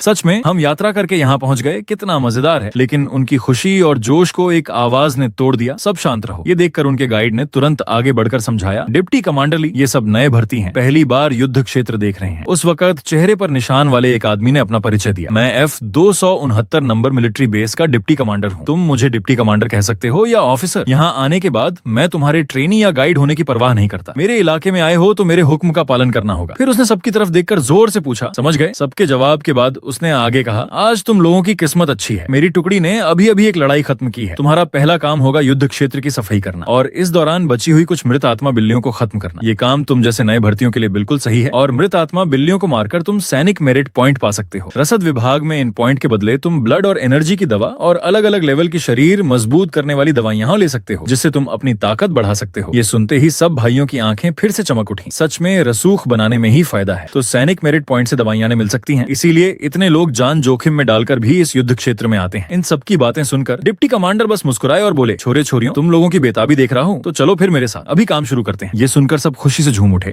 और सुबाई इस वक्त मन ही मन सोच रहा था कि ज्यादा से ज्यादा सैनिक मेरिट पॉइंट जमा करके दवाइयां बदलनी है। इस बार श्याओबा की खूब दावत होगी। लेकिन अभी वो थोड़ी ही दूर चले थे कि उन्होंने देखा कि जमीन पर कुछ लोग दर्द से कराह रहे थे। डिप्टी कमांडर ने सबको बताया कि ये अभी अभी युद्ध क्षेत्र से लौटे घायल सैनिक हैं। जमीन पर पड़े उन लोगों की दर्द भरी हालत देखकर सारे नए स्टूडेंट सहम गए। क्या ये सब मृत आत्मा बिल्लियों को मारते हुए घायल हुए हैं? वो मृत आत्मा बिल्लियां तो सबसे कमजोर राक्षसी जानवर होती है ना, ये इतनी खतरनाक कैसे हो सकती हैं? यहाँ तक कि कुछ स्टूडेंट्स रोने चिल्लाने लगे, जब सबसे कमजोर मृत आत्मा बिल्लियां ही इतनी खतरनाक हैं, तो क्या मैं जिंदा घर वापस भी जा पाऊंगा? ये सुनकर गाइड जोर से चिल्लाए, चुप रहो सब। तुम्हें क्या लगता है 10,000 जातियों का युद्ध क्षेत्र कोई खेलने की जगह है? जब 5 प्रमुख यूनिवर्सिटी में दाखिला लिया है तो हर वक्त खतरे का सामना करने के लिए तैयार रहना सीखो। इसी बीच साथ खड़ी लिन यानरान ने सुबाई के कान में धीरे से कहा, सुबाई, युद्ध क्षेत्र में तुम मेरे आसपास ही रहना, मैं नहीं चाहती कि तुम्हें कुछ हो, ठीक है? सुबाई ने हामी भरते हुए कहा और यानरान को भी संभल कर रहने को कहा। थोड़ी ही देर में डिप्टी कमांडर सबको बेस के मुख्य द्वार पर ले आए। फिर ऊपर से एक सैनिक ने जोर से पुकारा, डिप्टी कमांडर साहब को रिपोर्ट करता हूँ, मैं बेस के उत्तरी द्वार की रखवाली का काम कर रहा हूँ। आज बेस पर अटैक करने वाले 35 हिंसक जानवरों को मार गिराया है, कृपया अगला आदेश दें। डिप्टी कमांडर ने शाबाशी देते हुए कहा, बहुत अच्छे, अब दरवाजा खोलो ताकि ये नए सिपाही देख सकें कि असली 10,000 जातियों का युद्ध क्षेत्र कैसा होता है। अगले ही पल ज़ियांगझोउ बेस का विशाल द्वार धीरे धीरे खुलने लगा। इस वक्त गाइड सबको याद दिला रहे थे, इस बार खुद डिप्टी कमांडर ली हमारे साथ चल रहे हैं, ये मौका बार बार नहीं मिलता, तुम लोग अच्छा परफॉर्म करना। उधर डिप्टी कमांडर ने सबकी तरफ देखकर मुस्कुराते हुए कहा, नौजवानों, तुम्हारी वसीयतें पोस्ट ऑफिस में जमा करवा दी गई हैं, अब से तुम हर पल मौत के साए में रहोगे। बेस से बाहर निकलते ही सब लोग वहाँ का नजारा देखकर हैरान रह गए। यही वो मशहूर जंग का मैदान है, सच में बहुत भयानक था। उस समय आगे कमान संभाल रहे छोटे दल के नेता ने सहायक बटालियन कमांडर को देखा और तुरंत उनके पास दौड़े गए। सहायक बटालियन कमांडर, आप खुद बाहर कैसे आ गए? ये सुनकर सहायक बटालियन कमांडर ने सीधा उनसे कहा, बकवास बंद करो, तुरंत एक दल के सैनिकों को मेरे साथ इन छात्रों की सुरक्षा के लिए लगाओ। सब कुछ ठीक करने के बाद गाइड सबको वार्निंग दे रहे थे कि ध्यान से सुनो, अब हम F-269 मिलिट्री जोन की ओर जाएंगे। वहाँ एक जंगल है और वहाँ के डेंजरस जानवरों को मार दिया गया है। तुम्हारा काम युद्ध क्षेत्र में भूतिया बिल्लियों के शरीर के अंदर से एनिमल कोर निकालना है। फिर सहायक बटालियन कमांडर की जोरदार आवाज सुनाई दी। उसने पूछा, नए सैनिकों, सब रेडी हो? सबके रेडी होते ही वो सीधा अपने डेस्टिनेशन की ओर चल दिए। उनके साथ उनकी रक्षा करने वाली एक स्पेशल टुकड़ी भी थी। चलते समय उस स्पेशल टुकड़ी के कमांडर ने गाइड लियाओ को आश्योर किया कि चिंता मत करो, युद्ध के मैदान की सफाई करने में कोई खतरा नहीं है। वाकई इन 5 यूनिवर्सिटीज के नए छात्रों को युद्ध में भेजना तो बस वेजिटेबल बेचने जैसा है, हमें भी अफसोस होता है, लेकिन इस बार सहायक बटालियन कमांडर आप खुद लीडरशिप क्यों दे रहे हैं? ये सुनकर सहायक बटालियन कमांडर ने केवल डांटा कि तुम जवान आदमी बहुत बातें करते हो, जो नहीं पूछना चाहिए वो मत पूछो। उसी समय टीचर लियाओ ने भी शिष्टाचार से कहा, तो इस बार की यात्रा के लिए आपको कठिनाई उठानी पड़ेगी सहायक बटालियन कमांडर लाइडाओ, क्योंकि उन्हें भी बहुत डर था कि कहीं छात्र वाकई किसी एक्सीडेंट का शिकार न हो जाए। हालांकि सहायक बटालियन कमांडर ने कहा कि ये कोई कठिनाई नहीं है, ये 5 यूनिवर्सिटीज के नए छात्र फ्यूचर में युद्ध के मैदान के सैनिक हैं, उनकी रक्षा करना भी मेरा ड्यूटी है। ठीक उसी समय राष्ट्र के सर्वोच्च मिलिट्री कमांड केंद्र में एक व्यक्ति एक इमरजेंसी सिचुएशन की रिपोर्ट कर रहा था। वांजू युद्ध क्षेत्र की लेटेस्ट इन्फॉर्मेशन, बड़ी संख्या में डेंजरस जानवर हमारी नेशनल डिफेंस लाइन पर अटैक कर रहे हैं। अभी तक जिस युद्ध में भाग लेने वाले भूतिया बिल्ली वंश के गोल्ड स्तर के योद्धा 12 से भी अधिक हैं, जो क्रमशः D-128, D-140 आदि 12 द्वीपों के साउथ वेस्टर्न बॉर्डर के मिलिट्री अड्डों पर अटैक कर रहे हैं। ये सुनकर चीफ ऑफ स्टाफ ने उन्हें तुरंत डेंजरस जानवरों की गतिविधियों का पता लगाने का आदेश दिया। सभी मिलिट्री अड्डों को अलर्ट बढ़ाने का आदेश दिया। अभी विभिन्न 5 यूनिवर्सिटीज के पहले वर्ष के नए छात्र वांजू युद्ध क्षेत्र में प्रैक्टिस करने आए हैं। वे हमारे देश का फ्यूचर हैं, उनमें कोई चूक नहीं होनी चाहिए। देखते ही देखते पहले वर्ष के नए छात्र F269 मिलिट्री क्षेत्र में पहुंच गए। जैसे ही वे जगह पर पहुंचे, टीचर ने सबको बताया कि युद्ध के मैदान की सफाई जल्दी करो, 1 मिनट भी ज्यादा रुकोगे तो 1 मिनट का खतरा ज्यादा होगा। उस समय सामग्री कलेक्ट कर रही लिन यानरान ने धीरे से कहा, सुबाई, ये भूतिया बिल्लियों के चमड़े, रोए, मांस, खून और पंजे सब वेपन्स और दवाइयां बनाने की सामग्री है। ये सुनकर सुबाई ने भी कहा, कोई आश्चर्य नहीं कि इतने सारे लोग डेंजरस वांजू युद्ध क्षेत्र में आते हैं। यहाँ कीमती सामग्री हर जगह बिखरी पड़ी है। अब छोटे 8 का फिर से मुंह मीठा हो जाएगा। थोड़े से एनिमल कोर इकट्ठा करके वापस जाकर कुछ ब्लड एनर्जी पाउडर बदल लेंगे तो छोटा 8 फिर से जीवित रह सकता है। लेकिन तभी सिस्टम ने अचानक एक्सट्रीम डेंजर की वार्निंग दी। 164 पंख वाले भूतिया बिल्ली वंश के जानवर तेजी से हमारी ओर आ रहे हैं। पैनल पर दिखा सिग्नल देखकर सुबाई थोड़ा चौंक गया। पिछली बार की वार्निंग उस लो लेवल डांसर के लिए थी, ये बार 5 स्टार लाइफ थ्रेटनिंग डेंजर था। फिर उसने कुछ सोचा भी नहीं और जोर से चिल्लाया, टीचर ले आओ, कोई सिचुएशन है। साउथ वेस्ट दिशा में मुझे लग रहा है कि डेंजरस जानवरों का एक बड़ा झुंड हमारी तरफ आ रहा है। ये सुनकर टीचर ले आओ पेड़ पर चढ़कर दूर तक देखा, लेकिन कुछ भी नजर नहीं आया। नीचे कूदते समय उन्होंने सुबाई को वार्निंग दी कि ये वांजू युद्ध का मैदान है, तुम्हारे शरारत करने की जगह नहीं है। अगर तुमने अपनी बातों से साथी छात्रों में पैनिक फैलाई तो इसके क्या रिजल्ट्स होंगे, क्या तुम जानते हो? लेकिन सुबाई ने गंभीरता से कहा, टीचर ले आओ, मैं मजाक नहीं कर रहा हूँ, सच में बड़ी संख्या में डेंजरस जानवर हम पर अटैक करने आ रहे हैं। हालांकि अभी सुबाई की बात पूरी नहीं हुई थी कि सहायक बटालियन कमांडर उसके पीछे आ खड़ा हुआ। तुम्हारा नाम सुबाई है, तुम कह रहे हो कि तुम्हें डेंजरस जानवरों के अटैक का एहसास हुआ है, लेकिन मैं गारंटी देता हूँ कि 2 किलोमीटर के दायरे में कोई डेंजरस जानवर अटैक करने वाला नहीं है। हालांकि सुबाई ने उससे कहा, सहायक बटालियन कमांडर, मैं मजाक नहीं कर रहा, कम से कम 100 से ज्यादा भूतिया बिल्लियां 3 किलोमीटर दूर से हमारी तरफ आ रही हैं। ये सुनकर सहायक बटालियन कमांडर ने सिर्फ इतना कहा, तुम्हारा मतलब ये है कि तुम्हारी समझने की क्षमता मुझसे बेहतर है। उस समय टीचर लियाओ ने जाकर समझाया, सहायक बटालियन कमांडर, सुबाई पहली बार युद्ध के मैदान में आया है, हो सकता है कि वह ज्यादा घबरा गया हो, आप उससे नाराज मत होइए। हालांकि लिन यानरान आगे बढ़कर बोली, जब तक बात साफ नहीं हो जाती किसी को भी फाइनल निष्कर्ष नहीं निकालना चाहिए। मुझे सुबाई की बातों पर विश्वास है। फिर सुबाई ने अपनी छाती पर हाथ मारकर जोर से कहा, डेंजरस जानवर बहुत करीब आ रहे हैं, कृपया मेरा विश्वास करो, मैं एक एनिमल ट्रेनर असाधारण क्षमता वाला हूँ, मुझे खतरे को भांपने की स्पेशल क्षमता है। पास खड़े टीचर लियाओ ने ये खबर सुनकर दिमाग खो बैठे। तुम एक असाधारण क्षमता वाले हो तो स्कूल में इसकी रजिस्ट्रेशन क्यों नहीं है? साथी छात्र भी हैरान थे कि सुबाई असाधारण क्षमता वाला निकला, लेकिन उसका एनिमल कहाँ है? हालांकि सुबाई ने उन्हें बताया कि पहले 5 यूनिवर्सिटीज में प्रवेश करते समय वह सीधा सिलेक्टेड हुआ था, इसलिए स्कूल ने उसके असाधारण क्षमता वाले होने की जानकारी दर्ज नहीं की थी। ठीक उसी समय जंगल से अचानक बहुत से लोग बाहर भागे। हर कोई चिल्ला रहा था कि भूतिया बिल्लियां आ गई हैं। ये देखते ही सहायक बटालियन कमांडर जोर से चिल्लाया, सभी लोग तुरंत मेरी तरफ इकट्ठा हो जाइए, तुरंत डिफेंसिव सर्कल बनाएं, कम्युनिकेटर तुरंत अड्डे से कांटेक्ट करें और हेल्प की रिक्वेस्ट करें। लेकिन कम्युनिकेटर ने कहा, सहायक बटालियन कमांडर, अभी अड्डे से खबर मिली है, अड्डे के आसपास भी बड़ी संख्या में डेंजरस जानवरों के होने का पता चला है, अभी हेल्प देना पॉसिबल नहीं है। उस समय टीचर लियाओ इधर उधर बड़बड़ा रहे थे। सहायक बटालियन कमांडर, सच में 100 से ज्यादा डेंजरस जानवर अटैक करने आ रहे हैं, बिना हेल्प के इन छात्रों में कोई लड़ने की ताकत तो है नहीं। ये सुनकर सहायक बटालियन कमांडर ने सीधा उनसे कहा, सुबाई की समझ सही थी, मैंने अब बड़ी संख्या में डेंजरस जानवरों को हमारी तरफ बहुत इजी से आते हुए महसूस किया है।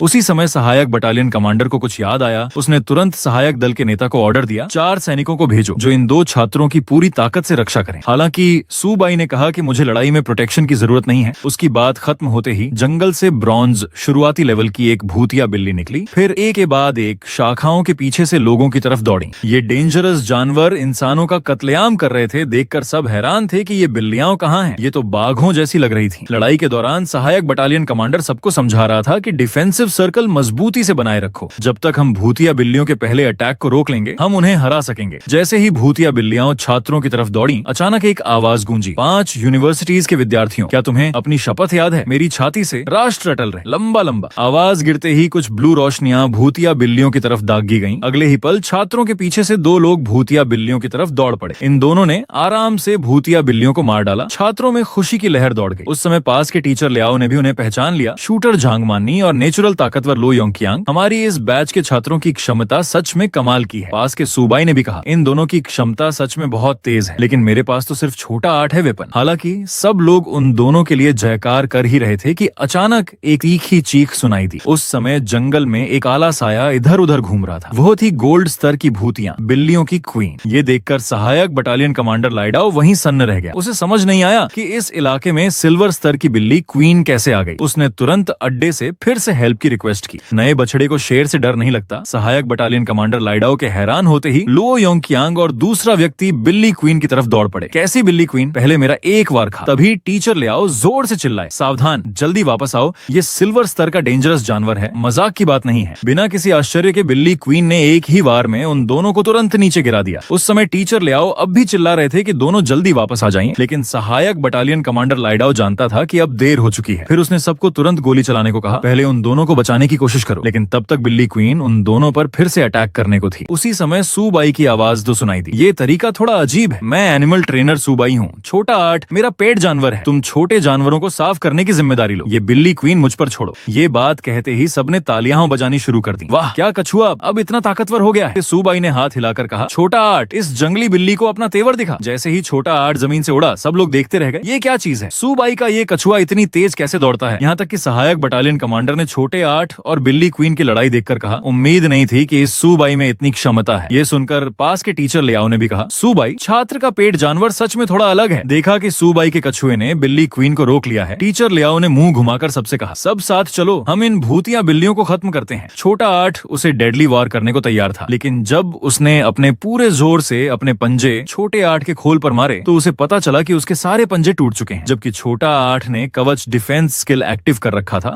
और अभी भी बिल्कुल सेफ था। सहायक बटालियन कमांडर ने यह हाल देखा तो हैरान रह गया। साधारण लेवल का जानवर सिल्वर लेवल की बिल्ली क्वीन के पंजे तोड़ सकता है, ये कैसा कमाल का बचाव है। हालांकि वह जानता था कि अब हैरान होने का समय नहीं है। उसने तुरंत सबको कहा कि मेरी रक्षा करो। वह बिल्ली क्वीन के रुकने का फायदा उठाकर उस पर अटैक करेगा। अगले ही पल सहायक बटालियन कमांडर ने दोनों हाथों से तलवार पकड़कर बिल्ली क्वीन के पेट के कमजोर हिस्से पर वार किया। सहायक बटालियन कमांडर के जोरदार चिल्लाने के साथ मरने वाले जानवर उसने तलवार बिल्ली क्वीन की पीठ में गड़ा दी। लेकिन हैरानी की बात यह थी कि वह थोड़ा चूक गया और बिल्ली क्वीन को डेडली नुकसान नहीं पहुंचा सका। फिर उस बिल्ली क्वीन ने अपनी दुम घुमाकर सहायक बटालियन कमांडर को उड़ा दिया, क्योंकि वह सफल नहीं हुआ था। सहायक बटालियन कमांडर ने फिर से बिल्ली क्वीन पर अटैक कर दिया। फिर से मरने वाले जानवर, आज या तो तू मरेगा या मैं। लेकिन तब तक सूबाई की तरफ से छोटे 8 को पूरा जोर लगाने का ऑर्डर दे दिया गया था। जैसे ही सूबाई ने हाथ नीचे किया, छोटा 8 अपनी जगह पर लगातार घूमने लगा। उस समय सूबाई सोच रहा था, किताबों में लिखा है कि बिल्ली क्वीन की कमजोरी उसकी आत्मा है, तो मैं तुझे एक जोरदार वार देता हूँ। अगले ही पल उसने सीधा छोटे 8 को एक लात मारकर उड़ा दिया। बिना किसी आश्चर्य के छोटा 8 बिल्ली क्वीन की तरफ इस तरह दौड़ा कि उसके जोरदार प्रहार ने बिल्ली क्वीन की रीढ़ की हड्डी तोड़ दी। जैसे ही बिल्ली क्वीन उसके कमजोर हिस्से पर लगी, सहायक बटालियन कमांडर ने राहत की सांस ली। हालांकि वह बिल्ली क्वीन, जिसका निचला हिस्सा टूट चुका था, अब अपनी आखिरी ताकत से जोर से चीखी, फिर जमीन पर गिरकर हमेशा के लिए दम तोड़ दिया। बिल्ली क्वीन को हराया देखकर सब लोग तुरंत खुशी से झूम उठे। यहाँ तक कि लिन यानरान भी खुशी से सूबाई से लिपट गई। तुम कितने कमाल हो, तुमने गोल्ड लेवल की बिल्ली क्वीन को हरा दिया। उस समय सबने सूबाई को घेर कर तारीफ करनी शुरू कर दी। सूगे, तुम भी कितने ताकतवर हो, तुमने ये कछुआ कहाँ से खरीदा? मैं भी एक पालना चाहता हूँ। लेकिन तब तक छोटा 8 बिल्ली क्वीन के शरीर पर हाथ फेर रहा था। देखते ही देखते छोटे 8 के हाथ में एक पीला कोर आया और वह उसे खाने को था। लेकिन जैसे ही छोटे 8 ने वो कोर निगला, आसमान में अचानक बादल छा गए। सहायक बटालियन कमांडर ने यह देखा तो जोर से कहा, मुसीबत आ गई। बिल्ली क्वीन की मरने से पहले वाली चीख अपनी जाति को बुला रही थी। क्या कोई और भी डेंजरस जानवर करीब आ रहा है? ठीक उसी समय अड्डे के युद्ध ऑपरेशन केंद्र में डेंजर का अलार्म बज रहा था। मोर्चे पर मिले एनर्जी उतार चढ़ाव के एनालिसिस के अनुसार F269 क्षेत्र में बड़ी संख्या में अननोन लेवल के डेंजरस जानवर पाए गए हैं, जो बहुत डेंजरस हैं। फिर ऑपरेशन केंद्र में एक व्यक्ति की चीख सुनाई दी। क्या तुम कह रहे हो कि लिन टाइगर की बेटी इसी बैच की प्रैक्टिकल एग्जाम देने वालों में है? उसने कहा, हाँ, मुझे आशा है कि आप पूरी ताकत से मदद करेंगे। फिर कमांडर ने तुरंत कहा, ठीक है, मैं तुरंत टोही बटालियन को तुम्हें युद्ध के मैदान तक पहुंचाने का ऑर्डर देता हूँ। हालांकि वैन युआन ने उनसे कहा, जरूरत नहीं है, मैं इंतजार नहीं कर सकता, मैं पहले खुद चला जाऊंगा। अगर लिन टाइगर पागल हो गया तो पूरा झांगजो शहर बर्दाश्त नहीं कर पाएगा। दूसरी तरफ सूबाई के पास आसमान में अचानक एक आवाज गूंजी, मूर्ख मूर्ख इंसानों, नीची जाति। ये सुनकर टीचर लियाओ हैरान था कि ये कैसे हो सकता है, ये डेंजरस जानवर इंसानों की भाषा बोल सकता है। हालांकि सहायक बटालियन कमांडर ने कहा कि ये नामुमकिन है। इंसानों की भाषा समझने वाले डेंजरस जानवर कम से कम गोल्ड लेवल से ऊपर के होते हैं, इस क्षेत्र में नहीं हो सकते। फिर उसने सबको डिफेंसिव सर्कल बनाने और घायलों को बीच में रखने को कहा। उसी समय आसमान का वो काला साया बिल्ली क्वीन के पास आकर खड़ा हो गया। नीची जाति, मेरी जाति का खून करने की हिम्मत कैसे हुई? फिर सबने देखा कि वो काला साया बिल्ली क्वीन की लाश खा रहा था और उसी समय सूबाई के सिस्टम ने भी वार्निंग दी, एक्सट्रीम डेंजर, आसपास गोल्ड लेवल का डेंजरस जानवर पाया गया है, कृपया तुरंत चले जाएं।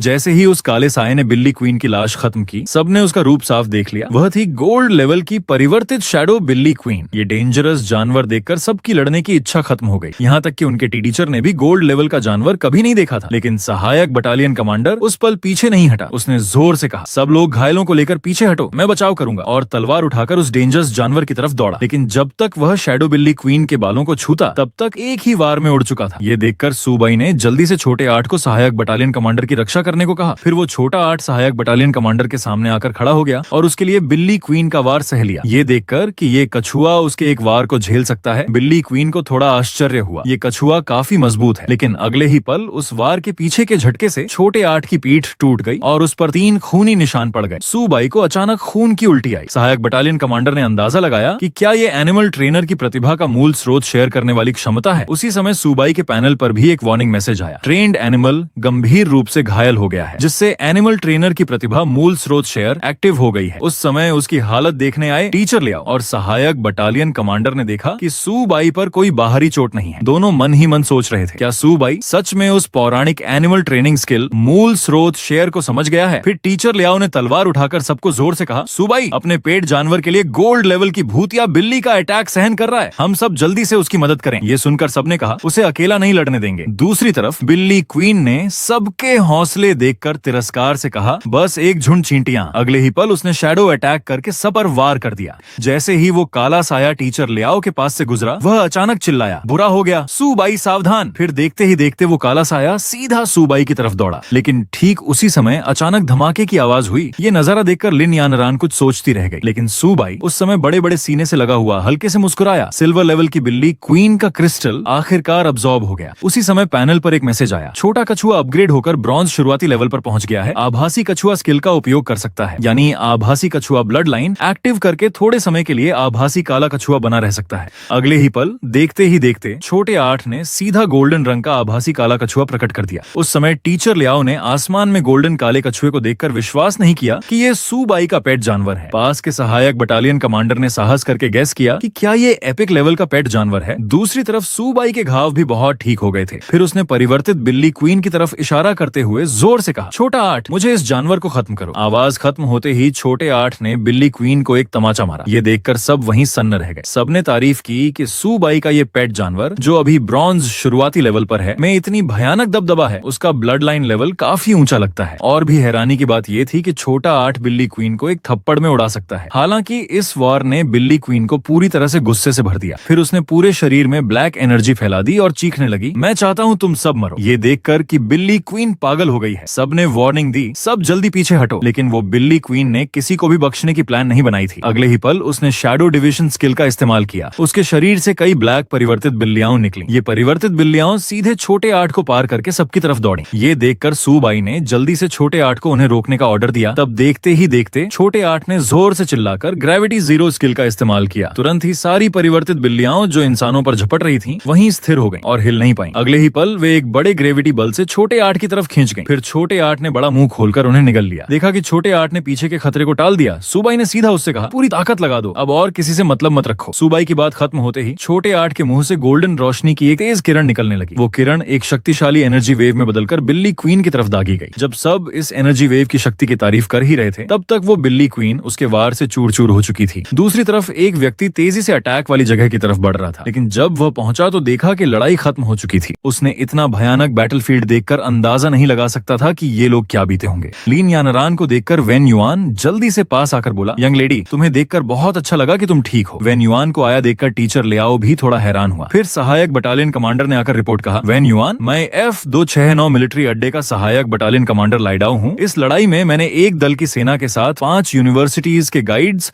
और छात्रों को लेकर भूतिया बिल्लियों के एक बड़े झुंड का का सामना किया। हमने 800 से अधिक भूतिया बिल्लियों को मार डाला, जिनमें ब्रॉन्ज लेवल की कई, सिल्वर लेवल की एक और गोल्ड लेवल की एक शामिल है। फिलहाल कैजुअलिटीज की गिनती की जा रही है और गंभीर रूप से घायलों का फर्स्ट एड किया जा रहा है। ये सुनकर कि एक गोल्ड लेवल का जानवर भी था, वेन युआन ने तुरंत पूछा, ये गोल्ड लेवल का राक्षस तुमने मार डाला? ये बिल्कुल अविश्वसनीय है। लेकिन सहायक बटालियन कमांडर ने रिपोर्ट किया कि ये सूबाई और उसके पेट जानवर ने मारा है। ये सुनकर वेन युआन ने भी मुंह घुमाकर सूबाई की तरफ देखा। क्या ये बिल्ली क्वीन तुमने मारी? इस पर सूबाई ने कहा कि ये सिर्फ मेरा अकेला का काम नहीं है, मैंने और सहायक बटालियन कमांडर और गाइड्स ने मिलकर इसे मारा है। ये देखकर कि सूबाई जवान होने के बावजूद इतना विनम्र है, वेन युआन ने सीधा उसे इन्विटेशन दिया। सूबाई, 5 यूनिवर्सिटीज से ग्रेजुएट होने के बाद क्या तुम्हें जियांगजो किले में आगे की पढ़ाई करने का कोई शौक है? हालांकि एनिमल ट्रेनर्स का जमाना खत्म हो चुका है, लेकिन मैं खुद तुम्हें गाइडेंस दूंगा। हालांकि सूबाई ने अभी तक अपने फ्यूचर के बारे में कोई डिसीजन नहीं लिया था, इसलिए वह केवल वेन युआन के अच्छे इरादे के लिए धन्यवाद दे सका। उसी समय सहायक बटालियन कमांडर ने फिर से रिपोर्ट किया, युद्ध के मैदान की सफाई हो चुकी है, कृपया ऑर्डर दें। फिर वेन युआन ने सबको अड्डे पर वापस जाने का ऑर्डर दे दिया। किले में वापस आने के बाद जून फांग ने छात्रों को काउंटिंग करने के लिए संगठित किया, फिर व्यवस्थित तरीके से ट्रांसफर गेट में प्रवेश किया। जाने से पहले उन्होंने छात्रों से कहा कि वापस जाकर अच्छे से प्रैक्टिस करो, तुम लोग मेरे अब तक देखे गए सबसे मजबूत बैच हो। सहायक बटालियन कमांडर छात्रों की पीठ देख रहा था और कह रहा था, ये बच्चे बहुत खास हैं, खासकर उस सूबाई नाम का लड़का, उसका फ्यूचर बहुत उज्जवल है। इस पर टीचर लियाओ ने भी तारीफ की। एक नए छात्र के रूप में इतनी ताकत हासिल करना उसका फ्यूचर सोच से परे है। स्कूल लौटने के बाद सब इस डेंजरस मिशन से अभी भी सहमे हुए थे, लेकिन जैसे ही वे बाहर निकले उन्होंने देखा कि मैदान में सब जोर से चिल्ला रहे थे, जिंगजो 5 यूनिवर्सिटीज के सभी टीचर्स और छात्र हमारे हीरोज का स्वागत करते हैं। यहाँ तक कि फूल देने वाली लड़कियां भी थीं। हालांकि वापस आए सब लोग जानते थे कि असली हीरो सूबाई था, उसके मुकाबले हम तो बस तोप के चारे थे। कुछ छात्रों ने यह भी कहा कि अगर हमारे आसपास इतने सारे साथी कम न हुए होते तो मुझे शक होता कि आज का एक्सपीरियंस मेरे द्वारा देखा गया एक सपना था। फिर स्कूल के अधिकारी भी सूबाई के पास आकर उसके कंधे पर हाथ रखते हुए बोले, युद्ध के मैदान में तुम्हारी परिस्थितियां मुझे पता चल गई हैं। तुम सब मेरे जियांगजो 5 यूनिवर्सिटीज के हीरोज हो। इस बार तुम्हारी एग्जाम के अंक अब तक के सबसे ऊंचे होंगे। हालांकि एग्जाम के अंकों के बारे में सूबाई ने कहा कि अब वह सिर्फ हॉस्टल जाकर नहाना और फिर अच्छी नींद लेना चाहता है। देखते ही देखते कुछ लोग हॉस्टल लौट आए। उस समय कमरे में कोई कह रहा था, दोस्तों क्या तुम्हें लगता है कि आज रात का बिस्तर बहुत नरम है? किसी ने पूछा, क्या इस बार हम बड़ा कारनामा करके आए हैं? ये मिलिट्री उपलब्धियां तो हमें मिलनी ही चाहिए। लेकिन हान जियागांग ने हंसते हुए कहा, तुम्हारी थोड़ी सी मिलिट्री उपलब्धि से कितने रिसोर्सेज बदले जा सकते हैं? बात करो तो हमारे सूगे ने गोल्ड लेवल के जानवर को मारा है। मेरा गेस है कि वह एक टोकरी भर के प्रैक्टिस रिसोर्सेज बदल सकता है। ये कहते हुए वह सीधा उठ बैठा और बोला, वैसे सूगे तुम्हारा छोटा 8 किस नस्ल का कछुआ है? मैं भी जाकर एक खरीदूंगा, किसी और वजह से नहीं। ये कछुआ देखकर मुझे चैन आता है। अगली सुबह बहुत जल्दी किसी ने हॉस्टल का दरवाजा पीटना शुरू कर दिया। उस समय अभी नींद से नहीं जागा हान जियागांग चलते चलते बोल रहा था, कौन है? इतनी सुबह कौन दरवाजा खटखटा रहा है? लेकिन दरवाजा खोलते ही वह वहीं सन्न रह गया। अगले ही पल कुछ छात्राओं ने धीरे से कहा, नमस्ते जूनियर्स, हम जियांगहू विद्यार्थी परिषद से हैं। तुम सब अभी अभी युद्ध के मैदान से लौटे हीरोज हो, हम तुम्हारे लिए नाश्ता लाए हैं। ये सब सीनियर छात्राओं ने खुद बनाया है, इसे नकारना मत। इतना कहकर पूछा, वैसे कौन है सूबाई? उन्हें अंदर बुलाने के बाद हान जियागांग हंसते हुए बोला, सीनियर्स आप बहुत मेहरबान हैं, हम आपकी इस मेहरबानी को कभी नहीं भूलेंगे। लेकिन वो लड़कियां अंदर आते ही सूबाई को ढूंढने लगी। सूबाई कहाँ है? क्या मैं तुम्हारे साथ फोटो ले सकती हूँ? ये सुनकर हान जियागांग ने उन्हें बताया कि सूगे दौड़ने गए हैं। क्या तुम लोग सूगे को जानती हो? सूबाई को न पाकर वो लोग बड़बड़ाने लगी कि तो फिर पहले क्यों नहीं बताया? अब पूरे स्कूल में कौन है जो सूबाई को नहीं जानता? बस अफसोस वो हमें नहीं जानता। ये देखकर उसके रूममेट्स ने भी कहा, सूगे तो मशहूर हो गए। जब देखा कि सूबाई सच में नहीं है तो लड़कियां वापस जाने को हुई। जाते जाते उन्होंने कहा कि टीवी चालू करके देख लो। फिर सूबाई के न होने पर वे नाश्ता भी ले गईं। जैसे ही सूबाई दौड़ रहा था, अचानक स्कूल की बड़ी स्क्रीन पर ताजा खबर आने लगी। नीचे है राष्ट्र मिलिट्री चैनल की इंपॉर्टेंट खबर। पिछले कई दिनों में कई प्रांतों में बड़े पैमाने पर वांजू डेंजरस जानवरों ने इंसानों के पिछले मिलिट्री अड्डों पर अटैक करने की घटनाएं हुई हैं। सभी पिछले मिलिट्री अड्डों पर अटैक करने वाले वांजू डेंजरस जानवरों में गोल्ड लेवल के योद्धा भी थे, जिनमें से एक गोल्ड लेवल का, एक सिल्वर लेवल का और कुछ ब्रॉन्ज एवं साधारण लेवल के